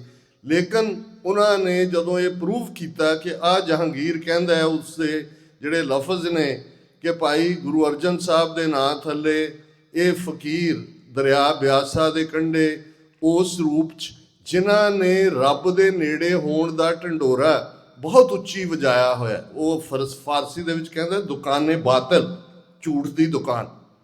ਔਰ ਇਹੀ ਜਦੋਂ ਅਸੀਂ ਸੱਚ ਤੇ ਕੂੜ ਦੀ ਲੜਾਈ ਦੇਖਦੇ ਹਾਂ, ਨੇਕੀ ਤੇ ਬਦੀ ਦੀ ਲੜਾਈ ਦੇਖਦੇ ਹਾਂ, ਜਾਂ ਬਾਦਸ਼ਾਹਤ, ਹਥਿਆਰਬੰਦ ਸੰਘਰਸ਼ ਜਾਂ ਮੀਰੀ ਕਿਉਂ ਜ਼ਰੂਰੀ ਹੁੰਦੀ ਹੈ? ਕਿਉਂਕਿ ਸੱਚ ਤੋਂ ਖਤਰਾ ਹੁੰਦਾ ਹੈ ਹਰ ਜ਼ੁਲਮ ਕਰਨ ਵਾਲੇ ਨੂੰ, ਹਰ ਝੂਠੇ ਨੂੰ, ਹਰ ਕੂੜੇ ਨੂੰ, ਹਰ ਜ਼ਾਬਰ ਨੂੰ। ਔਰ ਉਹ ਕਹਿੰਦਾ ਕਿ ਇਸ ਦੁਕਾਨ ਤੋਂ ਬਹੁਤ ਸਾਰੇ ਹਿੰਦੂ ਤੇ ਕੁਝ ਭੋਲੇ ਭਾਲੇ ਮੁਸਲਮਾਨ ਵੀ ਸੌਦਾ ਲੈਣ ਲੱਗ ਪਏ ਨੇ। ਔਰ ਇਹ ਉਸ ਵੇਲੇ ਦੇ ਸਾਰੇ ਸੈਕੰਡਰੀ ਅਕਾਊਂਟ ਵੀ ਦੱਸਣਗੇ ਕਿ ਗੁਰੂ ਅਰਜਨ ਸਾਹਿਬ ਦੇ ਵੇਲੇ ਕਿੰਨੀ ਤੇਜ਼ੀ ਨਾਲ ਸਿੱਖੀ ਮਕਬੂਲ ਹੋ ਰਹੀ ਸੀ। ਕੋਈ ਸਰਵਰੀਆਂ ਦੇ ਡੇਰੇ ਹੋਣ, ਕੋਈ ਮਾਝੇ ਦੇ ਵਿੱਚ ਅੱਜ ਵੀ ਉੱਥੇ ਕੁੱਤਿਆਂ ਦੇ ਖੁਰਕ ਪਈ ਹੁੰਦੀ ਹੈ ਤੇ ਖੀਰ ਖਵਾਉਣ ਤੁਰੇ ਹੁੰਦੇ ਨੇ ਉਹਦੇ ਪੀਰ, ਉਹਨੂੰ ਕਿਸੇ ਨੂੰ ਬਣਾ ਕੇ। ਇਵੇਂ ਹੀ ਜੇ ਅਸੀਂ ਭਾਈ ਮੰਝ ਦਾ ਜ਼ਿਕਰ ਕਰਦੇ ਹਾਂ ਤੇ ਦੁਆਬੇ ਦੇ ਵਿੱਚ ਤਾਂ ਬਹੁਤ ਜ਼ਿਆਦਾ ਪ੍ਰਭਾਵ ਸੀ। ਦੁਆਬਾ ਬਹੁਤ ਜ਼ਿਆਦਾ ਇਸਲਾਮਿਕ ਮੈਜੋਰਿਟੀ ਉਹਨਾਂ ਦੀ ਆਬਾਦੀ ਵੀ ਸੀ। ਅੱਜ ਵੀ ਤੁਹਾਨੂੰ ਉਹ ਹਰੀਆਂ ਚਾਦਰਾਂ ਵਾਲੀਆਂ ਬਹੁਤ ਸਾਰੀਆਂ ਕਬਰਾਂ ਮਿਲ ਜਾਣਗੀਆਂ। ਪਰ ਇਹ ਸਾਰੇ ਜਦੋਂ ਗੁਰੂ ਅਰਜਨ ਸਾਹਿਬ ਦਾ ਸੱਚ ਹੱਕ ਇਨਸਾਫ ਦਾ ਔਰ ਗੁਰੂ ਗ੍ਰੰਥ ਸਾਹਿਬ ਦੇ ਰੂਪ 'ਚ ਬਾਣੀ ਦਾ ਖਜ਼ਾਨਾ ਪ੍ਰਗਟ ਹੁੰਦਾ ਹੈ ਤੇ ਇਹ ਸਿੱਖੀ ਵੱਲ ਮੁੜ ਰਹੇ ਨੇ। ਔਰ ਉਹ ਜਹਾਂਗੀਰ ਕਹਿੰਦਾ ਕਿ ਮੇਰੀ ਚਿਰਾਂ ਦੀ ਇੱਛਾ ਸੀ ਕਿ ਜਾਂ ਮੈਂ ਗੁਰੂ ਅਰਜਨ ਸਾਹਿਬ ਨੂੰ ਇਸਲਾਮ ਦੇ ਘੇਰੇ 'ਚ ਲੈ ਆਵਾਂ ਜਾਂ ਇਸ ਦੁਕਾਨੇ ਬਾਤਲ ਨੂੰ ਬੰਦ ਕਰ ਦਿਆਂ। ਫਿਰ ਉਹ ਵੇਰਵਾ ਦਿੰਦਾ ਹੈ ਖੁਸਰੋ ਨੇ ਕ੍ਰਾਸ ਕੀਤਾ, ਇਹਨਾਂ ਨੇ ਇਹ ਕੀਤਾ, ਉਹ ਸਭ ਜਸਟੀਫਿਕੇਸ਼ਨ ਦੇ ਨਾਂ ਥੱਲੇ। ਹੁਣ ਜਦੋਂ ਅਸੀਂ ਇਤਿਹਾਸ ਦੇ ਪੰਨਿਆਂ ਵੱਲ ਔਰ ਅੱਜ ਦੇ ਕੌਂਟੈਕਸਟ ਦੇ ਵਿੱਚ ਦੇਖਦੇ ਹਾਂ, ਅੱਜ ਵੀ ਕਿਉਂਕਿ ਇਹਨੂੰ ਅੱਜ ਮੀਡੀਆ ਦੀ ਦੁਨੀਆ 'ਚ ਨੈਰੇਟਿਵ ਕਿਹਾ ਜਾਂਦਾ ਹੈ, ਬਿਰਤਾਂਤ ਸਿਰਜਣਾ। ਅੰਗਰੇਜ਼ੀ 'ਚ ਵੀ ਕਹਿੰਦੇ ਨੇ ਕਿ if you have to kill a dog you have to prove that dog is mad. ਕਿ ਜਦੋਂ ਤੱਕ ਤੁਸੀਂ ਇਹ ਸਾਬਤ ਨਾ ਕਰੋ ਕਿ ਕੁੱਤਾ ਪਾਗਲ ਹੈ, ਤੁਸੀਂ you can't put him to death. So ਇਸੇ ਤਰ੍ਹਾਂ ਜਿਹੜੇ ਹਕੂਮਤਾਂ ਨੈਰੇਟਿਵ ਸਿਰਜਦੀਆਂ ਨੇ, ਜਿਨ੍ਹਾਂ ਨੂੰ ਉਹਨਾਂ ਨੇ ਐਲੀਮੀਨੇਟ ਕਰਨਾ ਹੈ, ਉਹਨਾਂ ਦੇ ਦਿਵਾਲੇ ਉਹੀ ਕਹਾਣੀਆਂ ਜੋ ਗੁਰੂ ਹਰਗੋਬਿੰਦ ਸਾਹਿਬ ਦੇ ਪੀਰੀਅਡ 'ਚ ਦੇਖਦੇ ਹਾਂ ਅਸੀਂ ਕਿ ਜੀ ਇਹਨਾਂ ਨੇ ਧਾੜਵੀ ਇਕੱਠੇ ਕੀਤੇ ਨੇ, ਆਲੇ ਦੁਆਲੇ ਉਸ ਕਿਸਮ ਦੇ ਲੋਕ ਜਿਹੜੇ ਸ਼ੱਕੀ ਲੋਕ ਨੇ ਔਰ ਦੂਸਰੇ ਨੇ ਤਖਤ ਬਣਾ ਲਿਆ। ਭਾਈ ਗੁਰਦਾਸ ਜੀ ਦੀਆਂ ਟੈਸਟੀਮਨੀਜ਼ ਨੇ। ਹੁਣ ਇਹਨਾਂ ਸਾਰਿਆਂ 'ਚੋਂ ਉੱਭਰ ਕੇ ਜਿਹੜਾ ਸਿਧਾਂਤ ਨਿਕਲਦਾ, ਜਦੋਂ ਮੈਂ ਭਾਈ ਬਿਧੀ ਚੰਦ ਜੀ ਜਿਨ੍ਹਾਂ ਨੂੰ ਜਦੋਂ ਅਸੀਂ ਬਚਪਨ ਤੋਂ ਹੀ ਸਿੱਖ ਇਤਿਹਾਸ ਦੇ ਅੱਡ ਅੱਡ ਜਿਹੜੇ ਹੀਰੋ ਨੇ, ਨਾਇਕਾਂ ਵੱਲ ਦੇਖਦੇ ਹਾਂ, ਤੇ ਸ਼ਾਇਦ ਮੇਰੇ ਲਈ ਵੀ ਬਚਪਨ 'ਚ ਸਭ ਤੋਂ ਇੰਟਰਸਟਿੰਗ, ਸਭ ਤੋਂ ਫੈਸੀਨੇਟਿੰਗ ਪਰਸਨੈਲਿਟੀਜ਼ ਦੇ ਵਿੱਚ ਭਾਈ ਬਿਧੀ ਚੰਦ ਜੀ ਬਹੁਤ ਵੱਡੇ ਤੌਰ 'ਤੇ ਆਉਂਦੇ ਨੇ। ਔਰ ਬਹੁਤ ਸਾਰੇ, ਕਿਉਂਕਿ ਉਹਦੇ 'ਚ ਉਹਨਾਂ ਦੀ ਬਹਾਦਰੀ ਵੀ ਸਿਖਰਾਂ ਦੀ ਹੈ, ਉਹਨਾਂ ਦੀ ਡਿਪਲੋਮੇਸੀ ਵੀ ਸਿਖਰਾਂ ਦੀ ਹੈ। ਬਹੁਤ ਸਾਰੇ ਤੁਸੀਂ ਵਾਕਫ ਹੋ ਕਿਵੇਂ ਜਿਹੜੇ ਘੋੜੇ ਗੁਰੂ ਹਰਗੋਬਿੰਦ ਸਾਹਿਬ ਲਈ ਸਿੱਖ ਲਿਆਏ ਸੀ ਔਰ ਕਿਵੇਂ ਉਹਨਾਂ ਨੇ ਗੁਰੂ ਸਾਹਿਬ ਤੱਕ ਪਹੁੰਚਾਏ ਗੁਰੂ ਕੀ ਅਮਾਨਤ। ਹੁਣ ਉਸ ਸਾਰੇ ਵਰਤਾਰੇ ਦੇ ਵਿੱਚ ਤੁਹਾਨੂੰ ਇੰਟੈਲੀਜੈਂਸ ਵੀ ਨਜ਼ਰ ਆਉਂਦੀ ਹੈ, ਡਿਪਲੋਮੇਸੀ ਵੀ ਨਜ਼ਰ ਆਉਂਦੀ ਹੈ, ਬਹਾਦਰੀ ਵੀ ਨਜ਼ਰ ਆਉਂਦੀ ਹੈ, ਤੇ ਸਭ ਤੋਂ ਵੱਡੀ ਗੱਲ ਮੁਕੰਮਲ ਫੇਥ ਗੁਰੂ ਦੇ ਉੱਤੇ। ਔਰ ਬਹੁਤ ਵਾਰ ਅੱਜ ਦੇ ਸਟਰਗਲ 'ਚ ਵੀ, ਔਰ ਜਦੋਂ ਮੈਂ ਭਾਈ ਬਿਧੀ ਚੰਦ ਜੀ ਜਾਂ ਪਿੰਡ ਸੁਰ ਸਿੰਘਵਾੜਾ ਮੇਰੀਆਂ ਮਨ ਦੀਆਂ ਨਜ਼ਰਾਂ ਸਾਹਮਣੇ ਹੈ, ਤੇ ਸਾਡੇ ਸੰਘਰਸ਼ ਦਾ ਵੱਡਾ ਯੋਧਾ ਭਾਈ ਅਵਤਾਰ ਸਿੰਘ ਬ੍ਰਹਮਾ, ਜਿਨ੍ਹਾਂ ਨੇ ਖਾਲਿਸਤਾਨ ਲਿਬਰੇਸ਼ਨ ਫੋਰਸ ਨੂੰ ਉਸ ਕਦਰ ਰੈਕਗਨੀਸ਼ਨ ਦਿੱਤੀ, ਜਿਨ੍ਹਾਂ ਦਾ ਖੌਫ ਉਹੀ ਜਿੱਥੇ ਉਹਨਾਂ ਦੇ ਵਿੱਚ ਐਬਿਲਿਟੀ ਹੈ ਇੱਕੋ ਵੇਲੇ ਦੋ ਘੋੜਿਆਂ ਦੇ ਉੱਤੇ ਜਿਹੜਾ ਸਵਾਰੀ ਕਰਨ ਦੀ, ਉਹਨਾਂ ਨੇ ਉਸ ਇਲਾਕੇ 'ਚ ਸ਼ਾਇਦ ਸਾਡੇ ਸਾਰੇ ਸੰਘਰਸ਼ ਦਾ ਇੱਕੋ ਇੱਕ ਯੋਧਾ ਹੈ ਜਿਨ੍ਹਾਂ ਨੇ CRPF ਦੀਆਂ ਚੌਂਕੀਆਂ ਨੂੰ, ਦੂਜਿਆਂ ਨੂੰ ਵੀ ਮਹੀਨਾ ਦੇਣ 'ਤੇ ਮਜਬੂਰ ਕੀਤਾ ਵੀ ਤੁਸੀਂ ਖਾਲਸੇ ਦੇ ਦਲ ਬਾਲਾਂ ਨੂੰ ਦਿਓ ਜਿਹੜਾ, ਤਾਂ ਕਿ ਅਸੀਂ ਆਪਣੇ ਸੰਘਰਸ਼ ਨੂੰ ਜਾਰੀ ਰੱਖ ਸਕੀਏ। ਇਸ ਕਦਰ ਅਕਸਰ ਸਾਡੇ ਉਹਨਾਂ ਸਰਕਲਸ ਦੇ ਵਿੱਚ 80s 'ਚ ਜੋਕ ਹੁੰਦਾ ਸੀ ਵੀ CRPF ਵਾਲੇ ਕਹਿੰਦੇ ਨੇ, अरे ये भाई ब्रह्मा कौन है, इसको कहो हम भी गरीब हैं, हमने क्या बिगाड़ा है और हमको छोड़ दो, हमको कर दो। ਇਹ ਹੈ ਇਹ ਬਹਾਦਰੀ ਦੇ, ਕਿਉਂਕਿ ਜਦੋਂ ਅਸੀਂ ਭਾਈ ਬਿਧੀ ਚੰਦ ਜੀ ਦਾ ਜ਼ਿਕਰ ਕਰਦੇ ਹਾਂ, ਜਿਹੜੇ 5 ਸਿੱਖ ਗੁਰੂ ਅਰਜਨ ਸਾਹਿਬ ਦੇ ਨਾਲ ਉਹਨਾਂ ਦੇ ਸ਼ਹੀਦੀ ਦੇ ਅਖੀਰਲੇ ਸਫ਼ਰ ਵੇਲੇ ਲਾਹੌਰ ਜਾਂਦੇ ਨੇ, ਉਹਨਾਂ ਦੇ ਵਿੱਚ ਵੀ ਭਾਈ ਬਿਧੀ ਚੰਦ ਜੀ ਨੇ, ਭਾਈ ਲਿੰਗਾਹਾ ਜੀ, ਭਾਈ ਪਿਰਾਣਾ ਜੀ, ਭਾਈ ਜੇਠਾ ਜੀ, ਭਾਈ ਪੈੜਾ ਜੀ। ਹੁਣ ਇਹ ਵੀ ਇੱਕ ਬੜੀ ਇੰਪੋਰਟੈਂਟ ਗੱਲ ਸਮਝਣ ਵਾਲੀ ਹੈ, ਜਿਹੜੇ ਅੱਜ ਇੱਕ ਤਬਕਾ ਸਿਰਫ ਤੇ ਸਿਰਫ ਰੂਹਾਨੀਅਤ ਨਾਲ ਜਾਂ ਬੰਦਗੀ ਨਾਲ ਹੀ ਤਾਲੁਕ ਰੱਖਣਾ ਚਾਹੁੰਦੇ ਨੇ, ਦੂਸਰੇ ਤੋਂ ਕਿਨਾਰਾ ਕਰਨਾ ਚਾਹੁੰਦੇ ਨੇ। ਮੈਂ ਦੇਖਦਾ ਕਿ ਜਿਹੜੇ ਗੁਰੂ ਅਰਜਨ ਸਾਹਿਬ ਦੇ ਨਾਲ ਗਏ ਉਹ ਕਿੰਨੇ ਵੱਡੇ, ਕਿਉਂਕਿ ਪੰਜਾਂ ਦਾ ਵਰਤਾਰਾ ਇਵੇਂ ਹੀ ਗੁਰੂ ਤੇਗ ਬਹਾਦਰ ਸਾਹਿਬ ਨਾਲ ਵੀ ਜਿਹੜੇ 5 ਸਿੱਖ ਦਿੱਲੀ ਜਾਂਦੇ ਨੇ ਉਹਨਾਂ ਦੇ ਸ਼ਹੀਦੀ ਸਫ਼ਰ ਵੇਲੇ, ਉਹਨਾਂ ਦੇ ਵਿੱਚ ਵੀ ਅਸੀਂ ਦੇਖਦੇ ਹਾਂ ਭਾਈ ਮਤੀ ਦਾਸ, ਭਾਈ ਸਤੀ ਦਾਸ, ਭਾਈ ਦਿਆਲਾ, ਭਾਈ ਜੈਤਾ, ਭਾਈ ਊਧਾ।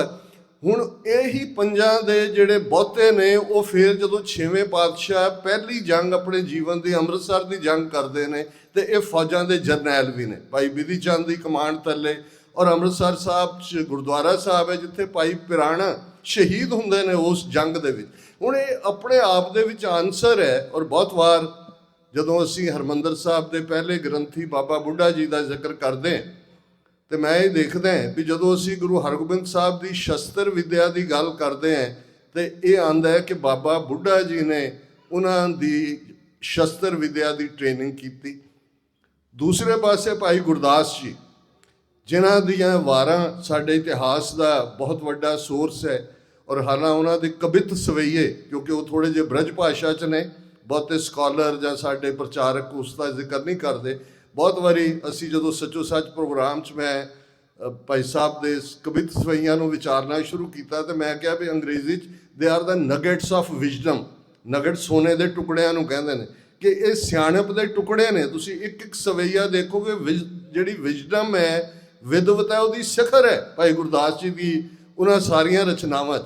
ਪਰ ਜਦੋਂ ਅਸੀਂ ਅਕਾਲ ਤਖਤ ਸਾਹਿਬ ਦੇ ਮੁੱਖ ਸੇਵਾਦਾਰ ਦੇ ਤੌਰ 'ਤੇ, ਔਰ ਜਦੋਂ ਅਕਾਲ ਤਖਤ ਸਾਹਿਬ ਦੀ ਨੀਂਹ ਰੱਖੀ ਜਾਂਦੀ ਹੈ, ਸਾਡੇ ਇਤਿਹਾਸਕ ਸੋਰਸ ਦੱਸਦੇ ਨੇ, ਕਿਨਹੀ ਰਾਜ ਨਾ ਹਾਥ ਲਗਾਇਓ, ਬੁੱਢੇ ਤੇ ਗੁਰਦਾਸ ਬਣਾਇਓ। ਬਾਬਾ ਬੁੱਢਾ ਗ੍ਰੰਥੀ ਨੇ, ਭਾਈ ਗੁਰਦਾਸ ਸਕਾਲਰ ਨੇ, ਔਰ ਅਕਾਲ ਤਖਤ ਸਾਹਿਬ ਦੇ ਪਹਿਲੇ ਸੇਵਾਦਾਰ ਵੀ ਨੇ।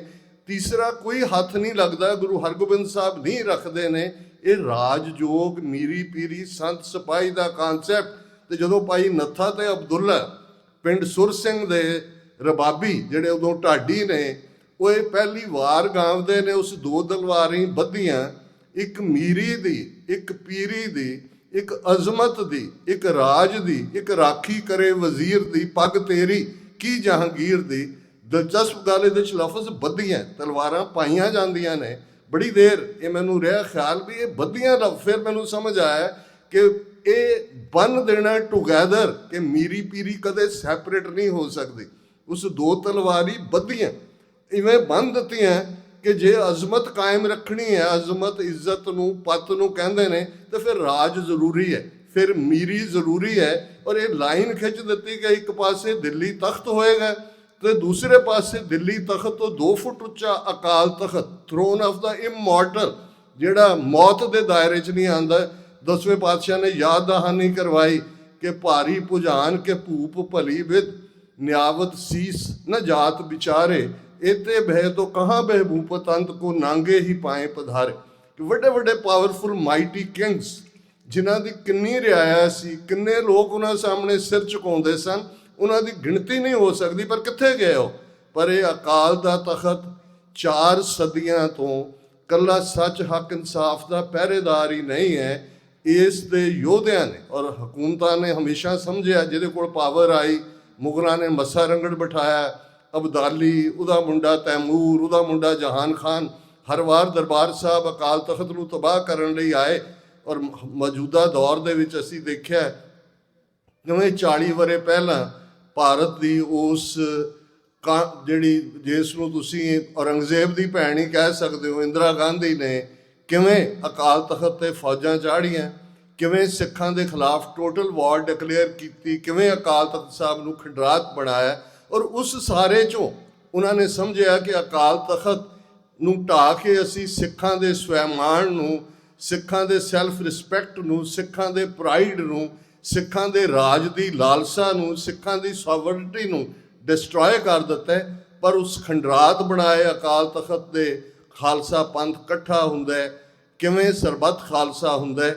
ਔਰ ਇਹ ਰਿਜ਼ੋਲਵ ਜਿਹੜਾ ਅੱਜ ਦੇ ਦਿਨ 29 ਵਰ੍ਹੇ ਪਹਿਲਾਂ ਖਾਲਿਸਤਾਨ ਦੇ ਐਲਾਨਨਾਮੇ ਨਾਲ ਸਾਹਮਣੇ ਆਉਂਦਾ ਹੈ ਕਿ ਅੱਜ ਤੋਂ ਖਾਲਸੇ ਦਾ ਆਪਣਾ ਘਰ ਖਾਲਿਸਤਾਨ ਹੋਵੇਗਾ, ਜਿੱਥੇ ਖਾਲਸੇ ਦੀਆਂ ਚੌਕੀਆਂ, ਝੰਡੇ ਬੁੰਗੇ ਜੁਗੋ ਜੁਗ ਅਟਲ ਹੋਣਗੇ ਤੇ 10 ਨੋਹਾਂ ਦੀ ਕਿਰਤ ਕਮਾਈ ਕਰਨ ਵਾਲਿਆਂ ਦਾ ਰਾਜ ਭਾਗ ਤੇ ਪੂਰਾ ਕੰਟਰੋਲ ਹੋਵੇਗਾ। ਔਰ ਇਸ ਸਾਰੇ 'ਚ ਇਹ ਜਿਹੜੇ ਪੀਰੀ ਦਾ ਪਾਰਟ ਹੈ, ਮੈਨੂੰ ਇਸ ਗੱਲ ਦੀ ਤਸੱਲੀ ਵੀ ਹੈ, ਖੁਸ਼ੀ ਵੀ ਮੈਂ ਮਹਿਸੂਸ ਕਰਦਾ ਹਾਂ ਕਿ ਕੁਛ ਇਤਿਹਾਸ ਦੇ ਉਹ ਪਲ ਹੁੰਦੇ ਨੇ ਜਿਨ੍ਹਾਂ 'ਚ ਕੁਦਰਤ ਤੁਹਾਨੂੰ ਇੱਕ ਵਿਟਨੈਸ ਬਣਾ ਦਿੰਦੀ ਹੈ ਜਾਂ ਇੱਕ ਸਾਥੀ ਬਣਾ ਦਿੰਦੀ ਹੈ।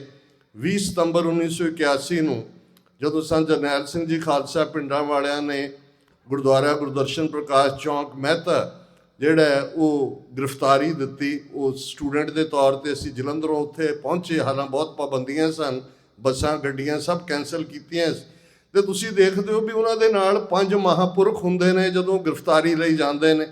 ਬਾਬਾ ਦਿਆਲ ਸਿੰਘ ਕੋਈ ਛੋਟਾ ਨਾਂ ਨਹੀਂ ਹੈ ਇਤਿਹਾਸ ਦਾ। ਔਰ ਜਦੋਂ ਮੈਂ ਭਾਈ ਅਵਤਾਰ ਸਿੰਘ ਬ੍ਰਹਮਾ ਦਾ ਜ਼ਿਕਰ ਕੀਤਾ, ਸੰਤਾਂ ਦੇ ਬਹੁਤ ਕਰੀਬ ਭਾਈ ਸੁਰਿੰਦਰ ਸਿੰਘ ਸੋਢੀ, ਬੇਸ਼ੱਕ ਉਹ ਬਾਬਾ ਨਿਹਾਲ ਸਿੰਘ ਹਰੀਆਂ ਵੇਲਾਂ, ਉੱਥੋਂ ਉਹਨਾਂ ਦੀ ਟ੍ਰੇਨਿੰਗ ਹੈ। ਪਰ ਇਹ ਜਦੋਂ ਅਸੀਂ ਦਲਾਂ ਬਲਾਂ ਦੀ ਗੱਲ ਕਰਦੇ ਹਾਂ, ਖਾਲਸਾ ਪੰਥ ਦੇ ਅਜੋਕੇ ਸੰਘਰਸ਼ ਦੇ ਵਿੱਚ ਇਹਨਾਂ ਸਾਡੇ ਨਿਹੰਗ ਸਿੰਘਾਂ ਦਾ, ਜਿਨ੍ਹਾਂ ਦਾ ਬੜਾ ਮਾਣਮੱਤਾ ਇਤਿਹਾਸ ਹੈ। ਨਿਹੰਗ ਸਿੰਘ 3 ਪ੍ਰਗਟ ਕੀਨੋ ਖਾਲਸਾ ਨਿਲੰਬਰ ਧਾਰਾ, ਨਿਲੰਬਰ ਅੰਬਰ ਕੱਪੜਿਆਂ ਨੂੰ ਕਹਿੰਦੇ ਨੇ ਕਿ ਖਾਲਸਾ ਜਿਹਦੇ ਅੰਬਰ, ਜਿਹਦੇ ਕੱਪੜੇ ਨੀਲੇ ਨੇ, ਤੇ ਪ੍ਰਗਟ ਕੀਨੋ ਖਾਲਸਾ ਧਰ ਤੇਜ ਕਰਾਰਾ। ਹੁਣ ਤੇਜ ਕਰਾਰਾ, ਨਿਲੰਬਰ ਧਾਰਾ, ਤੇ ਉਹ ਖਾਲਸਾ, ਉਹ ਬਾਣਾ ਜਦੋਂ ਅਸੀਂ ਪੁਰਾਤਨ ਸਿੰਘਾਂ ਦਾ, ਨਿਹੰਗ ਸਿੰਘਾਂ ਦਾ, ਜਿਸ ਦਾ ਫਰਲਾ ਇਸ ਗੱਲ ਦੀ ਯਾਦ ਦਹਾਨੀ ਕਰਵਾਉਂਦਾ ਹੈ ਕਿ ਨਿਸ਼ਾਨ ਸਾਹਿਬ ਜਾਂ ਝੰਡੇ ਜਿਹੜੇ ਆਜ਼ਾਦੀ ਦੇ ਪ੍ਰਤੀਕ ਨੇ, ਫਲੈਗ ਆਜ਼ਾਦੀ ਦੇ ਪ੍ਰਤੀਕ ਨੇ, ਹਰ ਸਿੱਖ ਦੇ ਸਿਰ ਦੇ ਉੱਤੇ ਉਹ ਫਰਲਾ ਯਾਦ ਕਰਵਾ ਰਿਹਾ ਹੈ ਕਿ ਕੱਲਾ ਕੱਲਾ ਸਿੰਘ ਸੋਵਰਨ ਹੈ। ਹਮ ਪਾਤਸ਼ਾਹੀ ਸਤਿਗੁਰ ਦੇਈ, ਹੰਨੇ ਹੰਨੇ ਲਾਏ, ਜੈ ਜੈ ਬਹਿ ਜ਼ਮੀਨ ਮਲ, ਤੈਂ ਤੈਂ ਤਖਤ ਬਣਾਏ। ਕਿ ਸਾਨੂੰ, ਅਸੀਂ ਘੋੜੇ ਦੇ ਹੰਨੇ ਨਾਲ ਬੰਨੀ ਹੋਈ ਹੈ ਪਾਤਸ਼ਾਹੀ। ਔਰ ਜਿੱਥੇ ਵੀ ਖਾਲਸਾ ਬੈਠਦਾ ਹੈ, ਗੁਰੂ ਕਾ ਸਿੱਖ ਬੈਠਦਾ ਹੈ, ਕਿਉਂਕਿ ਉਹ ਸੋਵਰਨ ਹੈ, ਉਹਨੇ ਉੱਥੇ ਹੀ ਤਖਤ ਬਣਾ ਲਿਆ ਹੋਇਆ ਹੈ। ਉਹ ਤਖਤ ਦਾ ਵਾਰਸ ਹੈ, ਕਿਉਂਕਿ ਗੁਰੂ ਸਤਿਗੁਰ ਨੇ ਜਦੋਂ ਭਾਈ ਰਤਨ ਸਿੰਘ ਭੰਗੂ ਨੂੰ ਪੁੱਛਿਆ ਸੀ, ਕੈਪਟਨ ਮਰੇ ਨੇ, ਕਿ ਬਈ ਤੁਹਾਨੂੰ ਇਹ ਜਿਹੜੀਆਂ ਤੁਸੀਂ ਇਹ ਇਲਾਕੇ ਫਤਿਹ ਕੀਤੇ ਨੇ, ਇਹ ਕਿੱਥੋਂ ਆਏ ਨੇ? ਤੁਸੀਂ ਬਲੂ ਬਲੱਡਡ ਹੋ, ਰਾਇਲ ਬਲੱਡ ਹੈ ਤੁਹਾਡੇ 'ਚ, ਲਟੇਰੇ ਹੋ, ਕੌਣ? ਤਾਂ ਉਹਨੇ ਕਿਹਾ ਵੀ ਹਮ ਪਾਤਸ਼ਾਹੀ ਸਤਿਗੁਰ ਦੇਈ। ਇਹ ਜਿਹੜਾ ਇਨ ਗਰੀਬ ਸਿੱਖਨ ਕੋ ਦੇਉ ਪਾਤਸ਼ਾਹੀ, ਇਹ ਯਾਦ ਕरें हमरी गुरियाई, जिनकी जात वर्ण कुल माहे, सरदारी ना भई कदाहे, तिन ही को सरदार बनाऊं, तबे गोबिंद सिंह नाम कहूँ। ये ऐसा गुरु ने अपना आपा खालसे च रखा, पर फॉर एवर। यही कारण है गुलामी सिख दी स्टेट ऑफ माइंड नहीं है। ਜਿਹੜਾ ਸਿੱਖ ਗੁਲਾਮੀ, ਦਿਲਗੀਰੀ, ਉਦਾਸੀ, ਟੈਂਦੀ ਕਲਾ ਇਹ ਲਫ਼ਜ਼ ਵਰਤਦਾ, ਇਹ ਸਿੱਖ ਡਿਕਸ਼ਨਰੀ ਦੇ ਲਫ਼ਜ਼ ਨਹੀਂ ਨੇ, ਇਹ ਦੂਸਰਿਆਂ ਦੇ ਹਾਰਿਆਂ ਹੋਇਆਂ ਦੇ, ਟੱਠਿਆਂ ਹੋਇਆਂ ਦੇ ਲਫ਼ਜ਼ ਨੇ।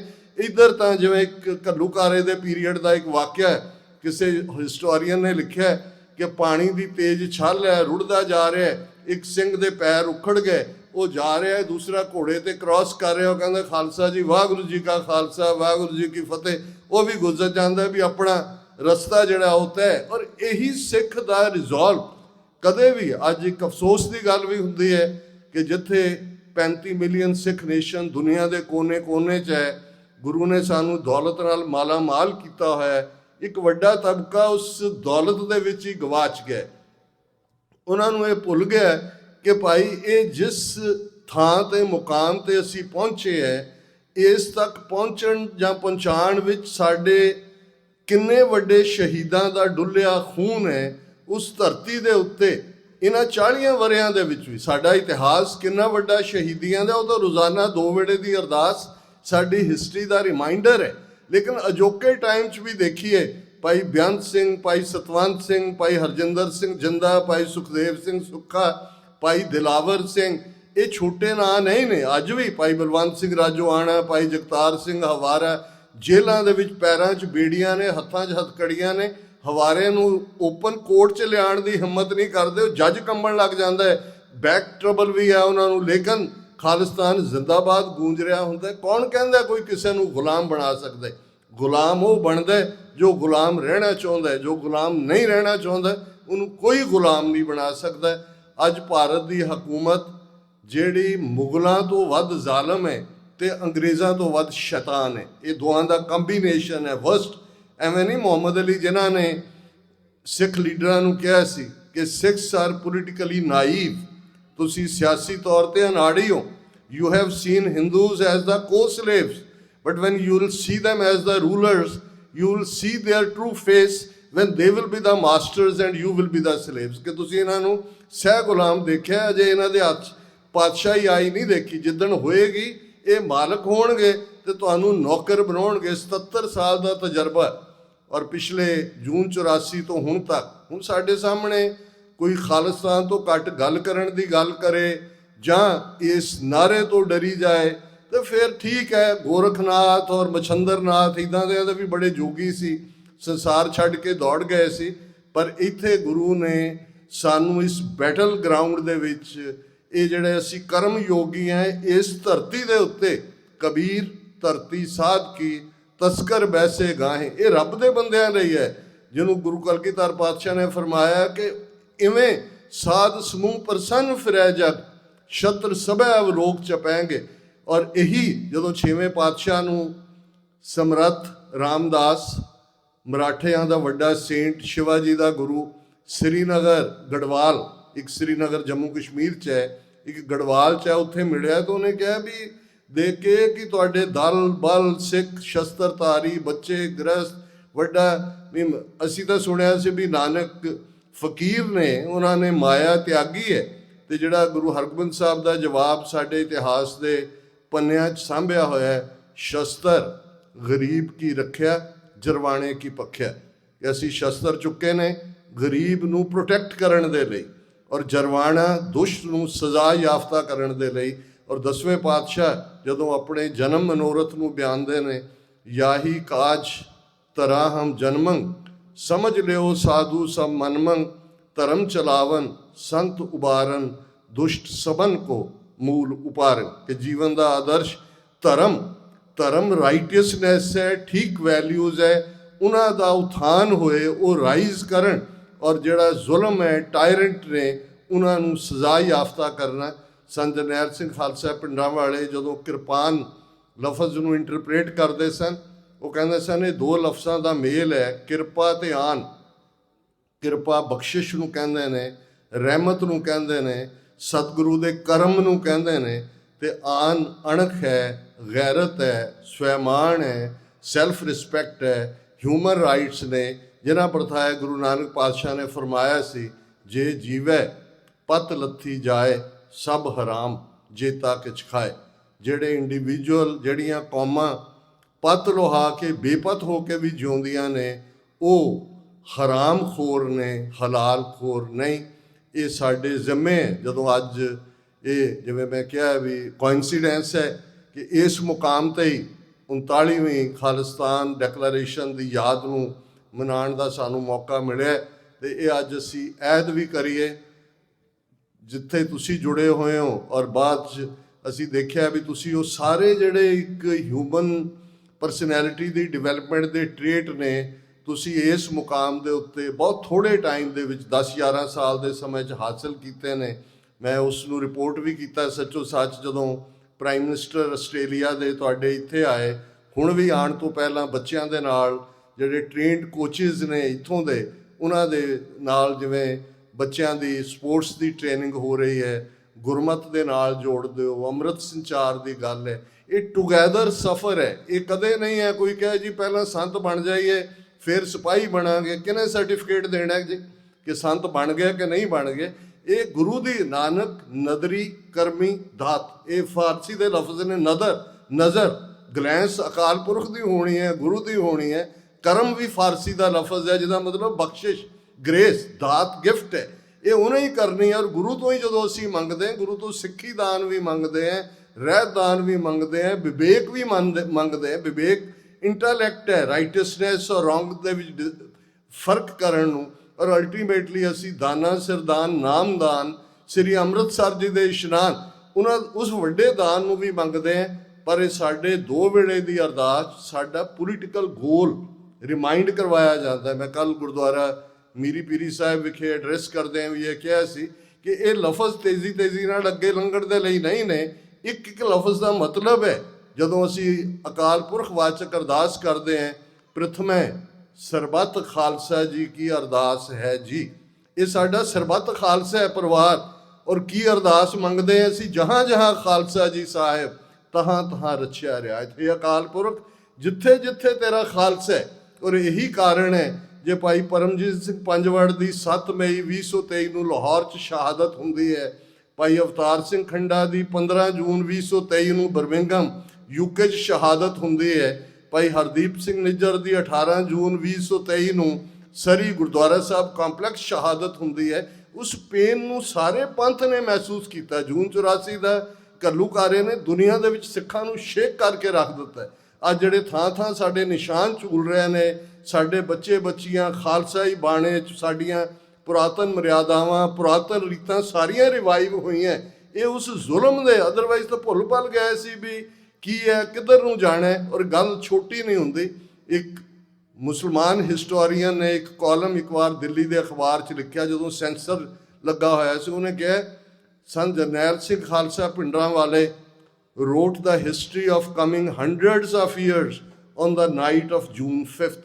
5 ਤੇ 6 ਜੂਨ ਦੀ ਦਰਮਿਆਨੀ ਰਾਤ ਜਿਹੜੀ ਬੈਟਲ ਆਫ ਅੰਮ੍ਰਿਤਸਰ ਹੈ, ਇੱਕ ਪਾਸੇ ਟੈਂਕ, ਤੋਪਾਂ ਔਰ ਪੂਰਾ ਅਸਲਾ ਸੈਕੰਡ ਵਰਲਡ ਵਾਰ ਵੇਲੇ ਦੀ ਵਰਤੀ ਗਈ ਗੈਸ, ਉਹਨਾਂ ਦੇ commando, Indo Tibetan border force, ਪਤਾ ਨਹੀਂ ਕਿਹਨਾਂ ਦੀ ਮੋਸਾਦ ਦੀ ਟ੍ਰੇਨਿੰਗ, MI6 UK ਵਾਲਿਆਂ ਦੀ ਟ੍ਰੇਨਿੰਗ ਕਿਹਨਾਂ ਦੀਆਂ ਟ੍ਰੇਨਡ ਫੌਜਾਂ ਨੇ।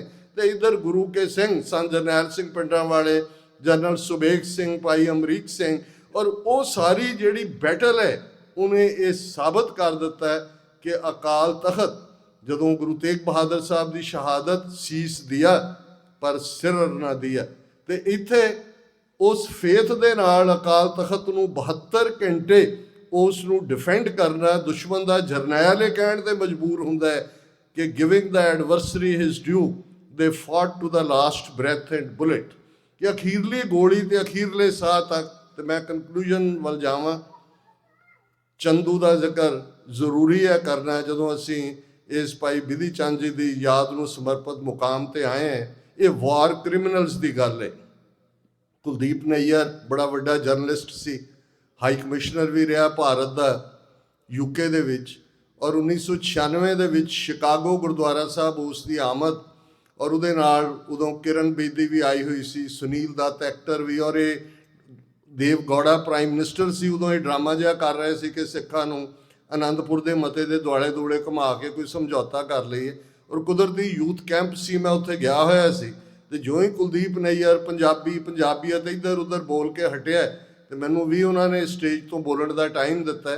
ਤੇ ਮੈਂ ਉਹਨਾਂ ਨੂੰ ਕਿਹਾ ਬਾਕੀ ਗੱਲ ਤਾਂ ਬਾਅਦ 'ਚ ਕਰਾਂਗੇ, ਪਰ ਇੱਕ ਗੱਲ ਤੁਹਾਨੂੰ ਅਸੀਂ ਦੱਸ ਦਈਏ ਕਿ ਇਹ ਜਿਹੜੇ ਵਾਰ ਕ੍ਰਿਮੀਨਲਸ ਨੇ ਜਿਨ੍ਹਾਂ ਨੇ ਸਿੱਖਾਂ ਦੇ ਖਿਲਾਫ ਹੀਨਸ ਕ੍ਰਾਈਮਸ ਕੀਤੇ ਨੇ, we will chase them, find them, extradite them, try them and hang them, ਕਿ ਇਹਨਾਂ ਨੂੰ ਕੋਈ ਮੁਆਫੀ ਨਹੀਂ ਹੈ। ਔਰ ਆਪਣੇ ਲੋਕਾਂ ਨੂੰ ਐਡਰੈਸ ਕਰਦੇ ਮੈਂ ਕਿਹਾ ਸੀ ਕਿ ਸਾਡੇ ਸਾਹਮਣੇ ਚੰਦੂ ਦੇ ਨੱਕ 'ਚ ਨਕੇਲ ਪਾ ਕੇ ਲਾਹੌਰ ਦੀਆਂ ਗਲੀਆਂ 'ਚ ਟਕਾ ਉਸ ਤੋਂ ਮੰਗਵਾਉਣਾ, ਔਰ ਕੜਛੇ ਨਾਲ ਜਿਹੜਾ ਉਸ ਦਾ ਪੜਪੂੰਜੇ ਦਾ ਉਹਦਾ ਅੰਤ ਕਰਨਾ, ਜਿਸ ਮੁਹਿੰਮ ਨੂੰ ਭਾਈ ਬਿਧੀ ਚੰਦ ਲੀਡ ਕਰਦੇ ਨੇ। ਇੱਕ ਪਾਸੇ ਬਹਾਦਰੀ ਦਾ, ਦੂਜਾ ਕਿ ਵੀ ਇਹ ਜਿਹੜੇ ਵਾਰ ਕ੍ਰਿਮੀਨਲ ਨੇ, ਕਿਉਂਕਿ ਚੰਦੂ ਵਾਰ ਕ੍ਰਿਮੀਨਲ ਹੈ। ਤੇ ਜੇ ਜਹਾਂਗੀਰ ਨੇ ਕੋਈ ਸਮਝੌਤਾ ਕਰਨਾ ਚਾਹਿਆ ਜਾਂ ਪਹਿਲੀ ਸ਼ਰਤ ਸੀ ਕਿ ਵਾਰ ਕ੍ਰਿਮੀਨਲ ਸਾਡੇ ਹਵਾਲੇ ਕਰੋ, ਔਰ ਭਾਈ ਬਿਧੀ ਚੰਦ ਜੀ ਨੇ ਕਿਹਾ ਵੀ ਚੱਲ ਵੀ ਹੁਣ ਤੂੰ ਪਹਿਲਾਂ ਜ਼ਮਾਨਾ ਦੇਖੇਗਾ ਵੀ ਤੂੰ ਕੀ ਕੀਤਾ। ਸੋ ਸਾਡਾ ਰਿਜ਼ੋਲਵ ਇਕੱਲਾ ਇਹੀ ਨਹੀਂ ਹੋਣਾ ਚਾਹੀਦਾ ਕਿ ਜੀ ਅਸੀਂ ਠੀਕ ਹੈ, ਪ੍ਰੋਸਪੈਰਿਟੀ ਹੈ, ਬਹੁਤ ਵਧੀਆ ਘਰ ਨੇ ਸਾਡੇ ਕੋਲ, ਬਹੁਤ ਵੱਡੀਆਂ ਗੱਡੀਆਂ ਨੇ, ਇਹ ਠੀਕ ਹੈ, ਇਹਨਾਂ ਨੂੰ ਮੰਨਣਾ ਸਾਡਾ ਸਿਧਾਂਤ ਹੈ। ਹੱਸਣ ਦਿਆਂ, ਖੇਲਣ ਦਿਆਂ, ਪਹਿਨਣ ਦਿਆਂ, ਖਾਵਣ ਦਿਆਂ ਵਿੱਚੇ ਹੋਵੇ ਮੁਕਤ। ਗੁਰੂ ਨੇ ਸਾਨੂੰ ਹਰ ਕਿਸਮ ਦੀ ਜਿਹੜੀ ਕੁਦਰਤ ਦੀਆਂ ਨਿਯਮਤਾਂ ਨੇ ਉਹਨਾਂ ਨੂੰ ਮੰਨਣ ਦੀ ਬਖਸ਼ਿਸ਼ ਕੀਤੀ ਹੈ, ਹੁਕਮ ਕੀਤਾ ਹੈ। ਪਰ ਇਹ ਗੱਲ ਦੀ ਯਾਦ ਦਹਾਨੀ ਵੀ ਹਮੇਸ਼ਾ ਕਰਵਾਈ ਹੈ ਕਿ ਖਾਲਸੇ ਦੇ ਜ਼ਿੰਮੇ ਇਹ ਕੰਮ ਹੈ, ਖਾਲਸਾ ਅਕਾਲ ਪੁਰਖ ਕੀ ਫੌਜ, ਪ੍ਰਗਟਿਓ ਖਾਲਸਾ ਪਰਮਾਤਮ ਕੀ ਮੌਜ। ਤੇ ਫਰਜ਼ ਹੈ ਖਾਲਸਾ ਸੋਏ ਜੋ ਨਿਰਧਨ ਕੋ ਪਾਲੇ, ਖਾਲਸਾ ਸੋਏ ਜੋ ਦੁਸ਼ਟ ਕੋ ਗਾਲੇ। ਪ੍ਰੋਟੈਕਟਰ ਆਫ ਦਾ ਨਿਰਧਨ ਤੇ ਦੁਸ਼ਟ ਨੂੰ, ਟਾਇਰੈਂਟ ਨੂੰ ਸਜ਼ਾ ਦੇਣੀ। ਅੱਜ ਇਸ 39ਵੀਂ ਸਾਲਗਿਰਾਹ ਦੇ ਮੌਕੇ ਖਾਲਿਸਤਾਨ ਐਲਾਨ ਦਿਵਸ ਦੀ ਅਸੀਂ ਇਹ ਐਦ ਕਰੀਏ ਕਿ ਜਦੋਂ ਤੱਕ ਦਰਿਆਏ ਜਮਨਾ ਤੋਂ ਵਾਹਗਾ ਤੱਕ independent sovereign nation Khalistan Indian army jack boot ਤੋਂ ਅਸੀਂ ਫ੍ਰੀ ਨਹੀਂ ਕਰਵਾ ਲੈਂਦੇ, ਉਦੋਂ ਤੱਕ ਅਸੀਂ ਆਰਾਮ ਨਾਲ ਨਹੀਂ ਬੈਠਾਂਗੇ। ਔਰ ਜਿਵੇਂ ਸੰਤ ਪਿੰਡਾਂ ਵਾਲਿਆਂ ਦੇ ਇਹ ਅਲਫਾਜ਼ ਨੇ, ਖਾਲਸਾ ਜੀ ਸ਼ਹੀਦਾਂ ਦੇ ਡੁੱਲੇ ਖੂਨ ਦਾ ਹੱਕ ਲੈਣੇ, ਤੇ ਸ਼ਹੀਦਾਂ ਦੇ ਡੁੱਲੇ ਖੂਨ ਦਾ ਹੱਕ ਖਾਲਿਸਤਾਨ ਦੀ ਪ੍ਰਾਪਤੀ ਨਾਲ ਜੁੜਿਆ ਹੋਇਆ। ਸਤਿਗੁਰੂ ਰਹਿਮਤ ਕਰਨਗੇ, ਉਹ ਦਿਨ ਬਹੁਤਾ ਦੂਰ ਨਹੀਂ ਹੈ। ਦੁਨੀਆ ਦੇ ਵਿੱਚ ਬਹੁਤ ਤਬਦੀਲੀਆਂ ਹੋ ਰਹੀਆਂ।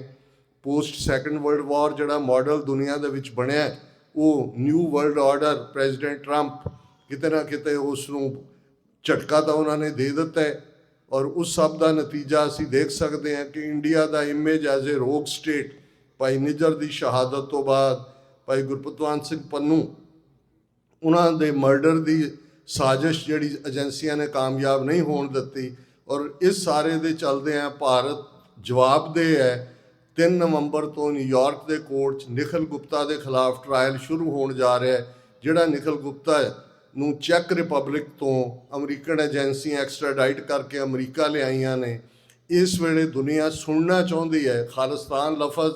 ਇਹਨਾਂ ਨੇ ਇੰਨਾ ਕੁ ਡਰਟੀ ਲਫ਼ਜ਼ ਬਣਾ ਦਿੱਤਾ ਸੀ, ਇੰਨਾ ਡਰਾਉਣਾ ਲਫ਼ਜ਼ ਬਣਾ ਦਿੱਤਾ ਸੀ, ਪਰ ਅੱਜ ਇੰਡੀਆ ਲਫ਼ਜ਼ ਦੇ ਉੱਤੇ ਬਾਹਰਲੀਆਂ ਏਜੰਸੀਆਂ, ਬਾਹਰਲਾ ਮੀਡੀਆ ਇਹ ਸਮਝਦਾ ਵੀ ਡੈਮੋਕ੍ਰੇਸੀ ਦੇ ਨਾਂ ਥੱਲੇ, ਲੋਕਤੰਤਰ ਤੇ ਜਮਹੂਰੀਅਤ ਦੇ ਨਾਂ ਥੱਲੇ ਫਰਾਡ ਹੈ ਬੜਾ ਵੱਡਾ, ਔਰ ਇਹ ਰੋਗ ਸਟੇਟ ਹੈ। ਦੂਸਰੇ ਪਾਸੇ ਸਿੱਖਾਂ ਦਾ image as a soft power, ਤੁਸੀਂ ਫਲੱਡਸ ਔਰ ਇੱਥੇ ਵਾਈਲਡ ਫਾਇਰਸ ਔਰ ਕੋਵਿਡ-19 ਦੇ ਚਲਦਿਆਂ ਜਿਵੇਂ ਸੇਵਾਵਾਂ ਦਿੱਤੀਆਂ ਨੇ, ਕੱਲੀਆਂ ਆਸਟ੍ਰੇਲੀਆ 'ਚ ਨਹੀਂ ਦੁਨੀਆ ਭਰ 'ਚ, ਕੋਈ ਸਿੱਖ ਕਿਸੇ ਤੋਂ ਪੁੱਛਣ ਨਹੀਂ ਗਿਆ, ਕਿਸੇ ਨੇ ਕੋਈ ਹੁਕਮ ਨਹੀਂ ਕੱਢਿਆ ਕਿ ਕੀ ਕਰੋ। ਇਹ ਪ੍ਰੋਗਰਾਮਿੰਗ ਹੈ ਗੁਰੂ ਸਾਹਿਬਾਨ ਦੀ। ਇਹ ਸਾਡੇ ਅੰਦਰ ਜਿਹੜੀ ਗੁਰੂ ਜੋਤ ਨੇ ਆਪਣਾ ਸਰਬੰਸ ਕੁਰਬਾਨ ਕਰਕੇ ਜੋ ਖਾਲਸੇ ਦੇ ਅੰਦਰ ਗੁਰੂ ਆਪ ਆ ਕੇ ਬੈਠ ਗਏ ਨੇ, ਖਾਲਸਾ ਮੇਰੋ ਸਤਿਗੁਰ ਪੂਰਾ, ਖਾਲਸਾ ਮੇਰੋ ਸੱਜਣ ਸੂਰਾ, ਖਾਲਸਾ ਮੇਰੀ ਜਾਨ ਕੀ ਜਾਨ, ਖਾਲਸਾ ਮੇਰੋ ਪ੍ਰਾਣ ਕੋ ਪ੍ਰਾਣ, ਖਾਲਸਾ ਮੇਰੋ ਮੈਂ ਖਾਲਸੇ ਕਾ ਓਤ ਪੋਤ ਸਾਗਰ ਬੁੰਦੇਰੋ। ਜਿਵੇਂ ਸਮੁੰਦਰ ਵਿੱਚ ਪਾਣੀ ਦੀਆਂ ਬੂੰਦਾਂ ਇੱਕ ਦੂਸਰੇ ਵਿੱਚ ਓਤ ਪ੍ਰੋਤ ਨੇ, ਇਵੇਂ ਮੈਂ ਤੇ ਖਾਲਸਾ ਓਤ ਪ੍ਰੋਤ ਹੈ। ਸਾਡਾ ਵਿਸ਼ਵਾਸ ਸਿੱਖੀ ਤੇ ਸਾਡਾ ਸਭ ਤੋਂ ਪਾਵਰਫੁਲ ਹਥਿਆਰ ਦੁਨੀਆ ਦੇ ਵਿੱਚ ਜੇ ਕੋਈ ਸਾਡਾ ਹੈ, ਉਹ ਸਾਡਾ ਈਮਾਨ ਹੈ, ਸਾਡਾ ਫੇਥ ਹੈ, ਸਾਡਾ ਭਰੋਸਾ ਹੈ, ਸਾਡਾ ਵਿਸਾਹ ਹੈ। ਅਸੀਂ ਮੰਗਦੇ ਹਾਂ ਵਿਸਾਹ ਦਾਨ, ਭਰੋਸਾ ਦਾਨ। ਭਰੋਸੇ ਤੋਂ ਪਹਿਲਾਂ ਵਿਸਾਹ ਟਰਸਟ ਹੁੰਦਾ ਹੈ। ਅੱਜ ਇਹ ਵੀ ਇੱਕ ਹਾਲਾਤ ਨੇ ਵੀ ਅਸੀਂ ਇੱਕ ਦੂਸਰੇ ਤੋਂ ਸ਼ੱਕ ਦੀ ਨਿਗਾਹ ਨਾਲ ਦੇਖਦੇ ਹਾਂ। ਜਿਹੜਾ ਕੋਈ ਮਾੜਾ ਮੋਟਾ ਹੋਏ ਏਜੰਟੀ ਦਾ ਲੇਬਲ ਵੀ ਲੱਗ ਜਾਂਦਾ ਹੈ, ਦੂਜਾ ਵੀ। ਅੱਜ ਇਹ ਲੋੜ ਹੈ ਕਿ ਮਿਸਲ ਵੰਡ ਅਬ ਕਬਹੂ ਨਾ ਪਾਓ, ਰਲ ਮਿਲ ਕੇ ਇਹ ਪੰਥ ਬਚਾਓ। ਮਤਭੇਦ ਰਹਿਣਗੇ, ਕਿਤੇ ਮਰਿਆਦਾ ਦੇ ਪੱਖ ਤੋਂ ਰਹਿਣਗੇ, ਕਿਤੇ ਕੋਈ ਹੋਰ ਇਸ਼ੂਜ਼ ਹੋਣਗੇ, ਲੇਕਿਨ ਇਸ ਤੇ ਤਾਂ ਕੋਈ ਮਤਭੇਦ ਨਹੀਂ ਕਿ ਸਾਡੇ ਜਾਗਤ ਜੋਤ ਐਟਰਨਲ ਗੁਰੂ ਸਭ ਸਿੱਖਣ ਕੋ ਹੁਕਮ ਹੈ ਗੁਰੂ ਮਾਨਿਓ ਗ੍ਰੰਥ। ਇਸ ਗੱਲ ਤੇ ਤਾਂ ਮਤਭੇਦ ਨਹੀਂ ਕਿ ਸਾਡੇ ਪਿਤਾ ਗੁਰੂ ਗੋਬਿੰਦ ਸਿੰਘ ਸਾਹਿਬ, ਮਾਤਾ ਸਾਹਿਬ ਕੌਰ ਵਾਸੀ ਅਨੰਦਪੁਰ ਦੇ, ਤੇ ਜੇ ਇਸ ਦੇ ਬਾਵਜੂਦ ਅਸੀਂ ਇੱਕ ਦੂਸਰੇ ਦੇ ਨਾਲ ਟਕਰਾਣਾ, ਉਸ ਦੇ ਵਿੱਚ ਆਪਣੀ ਤਾਕਤ ਜ਼ਾਇਆ ਕਰਾਂਗੇ, ਤੇ ਫਿਰ ਇਸ ਗੱਲ ਦਾ ਧਿਆਨ ਰਹੇ ਕਿ ਵੀ ਜਦੋਂ ਫੁੱਟ ਹੁੰਦੀ ਹੈ, ਜਦੋਂ ਇਸ ਕਿਸਮ ਦੀ ਟੁੱਟ ਭੱਜ ਹੁੰਦੀ ਹੈ, ਉਦੋਂ ਤੁਹਾਡੀ ਤਾਕਤ ਡੀਸੈਂਟਰਲਾਈਜ਼ ਹੁੰਦੀ ਹੈ। ਦੁਸ਼ਮਣ ਦੀ ਕੋਸ਼ਿਸ਼ ਹੈ, ਸੋਸ਼ਲ ਮੀਡੀਆ ਡਬਲ ਐਜਡ ਸੌਰਡ ਬਣਿਆ ਹੋਇਆ ਹੈ, ਜਾਲੀ ਫੇਕ ਆਈਡੀਜ਼ ਦੇ ਉੱਤੇ ਫੇਕ ਇਨਫੋਰਮੇਸ਼ਨ। ਸਾਡੇ ਵੀ ਕੀ ਨੋਟ ਵਾਰੀਅਰ ਲੱਗੇ ਹੁੰਦੇ ਨੇ ਇੱਕ ਦੂਜੇ ਨੂੰ ਕਾਊਂਟਰ ਕਰਨ। ਮਤ ਕਰੋ ਇਹ ਕੰਮ। ਇਸ ਵੇਲੇ ਇੱਕੋ ਇੱਕ ਪਾਠ ਕੇ ਸਿਰ ਜੋੜ ਕੇ ਬੈਠ ਕੇ ਭਾਈ ਗੁਰਦਾਸ ਜੀ ਦੇ ਅਲਫਾਜ਼ ਦੇ ਨਾਲ ਹੀ ਮੈਂ ਕਨਕਲੂਡ ਕਰਾਂ, ਕਿਸ ਉਦਮ ਤੇ ਰਾਜ ਮਿਲੇ, ਸ਼ਤਰੂ ਤੇ ਸਭ ਹੋਵੇ ਮੀਤਾ। ਕਿ ਕੀ ਉਦਮ ਕੀਤਾ ਜਾਏ, ਕੀ ਐਫਰਟ ਹੋਏ, ਕੀ ਸਟ੍ਰੈਟਜੀ ਹੋਏ, ਕੀ ਪਲੈਨਿੰਗ ਹੋਏ, ਕਿਵੇਂ ਅੱਗੇ ਵਧਿਆ ਜਾਏ ਕਿ ਸਾਡੇ ਕੋਲ ਰਾਜ ਭਾਗ ਆਏ। ਜਦੋਂ ਰਾਜ ਭਾਗ ਆ ਜਾਂਦਾ, ਦੁਸ਼ਮਣ ਆਪੇ ਹੀ ਦੋਸਤ ਬਣ ਜਾਂਦੇ ਨੇ। ਜਿਹਦੀ ਕੋਠੀ ਵਿੱਚ ਦਾਣੇ ਉਹਦੇ ਕਮਲੇ ਵੀ ਸਿਆਣੇ। ਅਸੀਂ ਪੜ੍ਹਦੇ ਤਾਂ ਹਾਂ ਏ, ਪਰ ਇਸ ਵੇਲੇ ਵੀ ਜੇ ਰਾਜ ਭਾਗ ਨਹੀਂ ਤਾਂ ਤੁਸੀਂ ਸਰਬੱਤ ਦਾ ਭਲਾ ਵੀ ਨਹੀਂ ਕਰ ਸਕਦੇ। ਅੱਜ ਪੰਜਾਬ ਦਾ ਹਾਲ, ਸਾਡਾ ਪਾਣੀ ਗੰਦਲਾ, ਸਾਡੀ ਹਵਾ ਗੰਦਲੀ, ਬੇਰੁਜ਼ਗਾਰੀ, ਡਰੱਗਸ, ਇੱਕ ਕਿਸ ਕਿਸਮ ਦੀ ਮਾਈਗ੍ਰੇਸ਼ਨ ਕਰਵਾ ਕੇ ਸਾਡੀ ਡੈਮੋਗ੍ਰਾਫੀ। ਇੱਕ ਹਥਿਆਰ ਨਹੀਂ, ਇਹਨਾਂ ਨੇ ਸਾਰੇ ਹੀ ਹਥਿਆਰ ਝੋਂਕੇ ਹੋਏ ਨੇ, ਪਰ ਸਾਡਾ ਫੇਥ ਗੁਰੂ ਤੇ ਹੈ। ਅਲਟੀਮੇਟਲੀ ਇਹ ਧਰਤੀ ਖਾਲਸੇ ਦੀ ਹੈ, ਪੰਜਾਬ ਦੀ ਧਰਤੀ। ਜਿਸ ਪ੍ਰਥਾਏ ਪ੍ਰੋਫੈਸਰ ਪੂਰਨ ਸਿੰਘ ਨੇ ਕਿਹਾ ਸੀ, ਪੰਜਾਬ ਨਾ ਹਿੰਦੂ ਨਾ ਮੁਸਲਮਾਨ, ਪੰਜਾਬ ਜਿਉਂਦਾ ਗੁਰਾਂ ਦੇ ਨਾਂ ਤੇ। ਇਹ ਗੁਰੂ ਨਾਨਕ ਦੀ ਧਰਤੀ ਹੈ। ਉਸ ਧਰਤੀ ਤੇ ਗੁਰੂ ਕਲਗੀਧਰ ਪਾਤਸ਼ਾਹ ਦੇ ਨੀਲੇ ਦੀ ਪੌੜਾਂ ਦੀ ਆਵਾਜ਼ ਤੁਸੀਂ ਸੁਰਤ ਦੇ ਖੰਭਾਂ ਦੇ ਉੱਤੇ ਜਾ ਕੇ ਦੇਖ ਸਕਦੇ ਹੋ। ਉਹਦੇ ਜ਼ਰਰੇ ਜ਼ਰਰੇ ਤੇ ਸਾਡੇ ਸ਼ਹੀਦ ਸਿੰਘਾਂ ਸਿੰਘਣੀਆਂ ਦਾ ਖੂਨ ਡੁੱਲਿਆ ਹੋਇਆ। ਇਸ ਮੁਬਾਰਕ ਧਰਤੀ ਦੇ ਉੱਤੇ ਅਲਟੀਮੇਟਲੀ ਖਾਲਸੇ ਦੇ ਹੀ ਚੌਂਕੀਆਂ ਝੰਡੇ ਬੁੰਗੇ ਜੁਗੋ ਜੁਗ ਅਟਲ ਹੋਣ ਦੀ ਅਰਦਾਸ ਫੋਰਐਵਰ ਸਕਾਰਥੀ ਹੋਣੀ ਹੈ। ਪੁਰਾਤਨ ਸਾਡੇ ਬਜ਼ੁਰਗਾਂ ਦਾ, ਸਿੰਘਾਂ ਦਾ, ਸਾਡੇ ਯੋਧਿਆਂ ਦਾ, ਸਾਡੇ ਦਲਾਂ ਬਲਾਂ ਦਾ ਜਿਹੜਾ ਨਾਰਾ ਸੀ, ਜਿਹੜਾ ਉਹਨਾਂ ਦਾ ਰਿਜ਼ੋਲਵ ਸੀ, ਅੱਜ ਵੀ ਇਹੀ ਹੈ, ਦਿੱਲੀ ਤਖਤ ਪਰ ਬਹਿਗੀ ਆਪ ਗੁਰੂ ਕੀ ਫੌਜ, ਛਤਰ ਚੁਲੇਂਗੇ ਸੀਸ ਪਰ, ਬੜੀ ਕਰੇਗੀ ਮੌਜ। ਕਿਸੇ ਵੀ ਭੁੱਲ ਚੁੱਕ ਲਈ ਮੁਆਫੀ। ਵਾਹਿਗੁਰੂ ਜੀ ਕਾ ਖਾਲਸਾ, ਵਾਹਿਗੁਰੂ ਜੀ ਕੀ ਫਤਿਹ।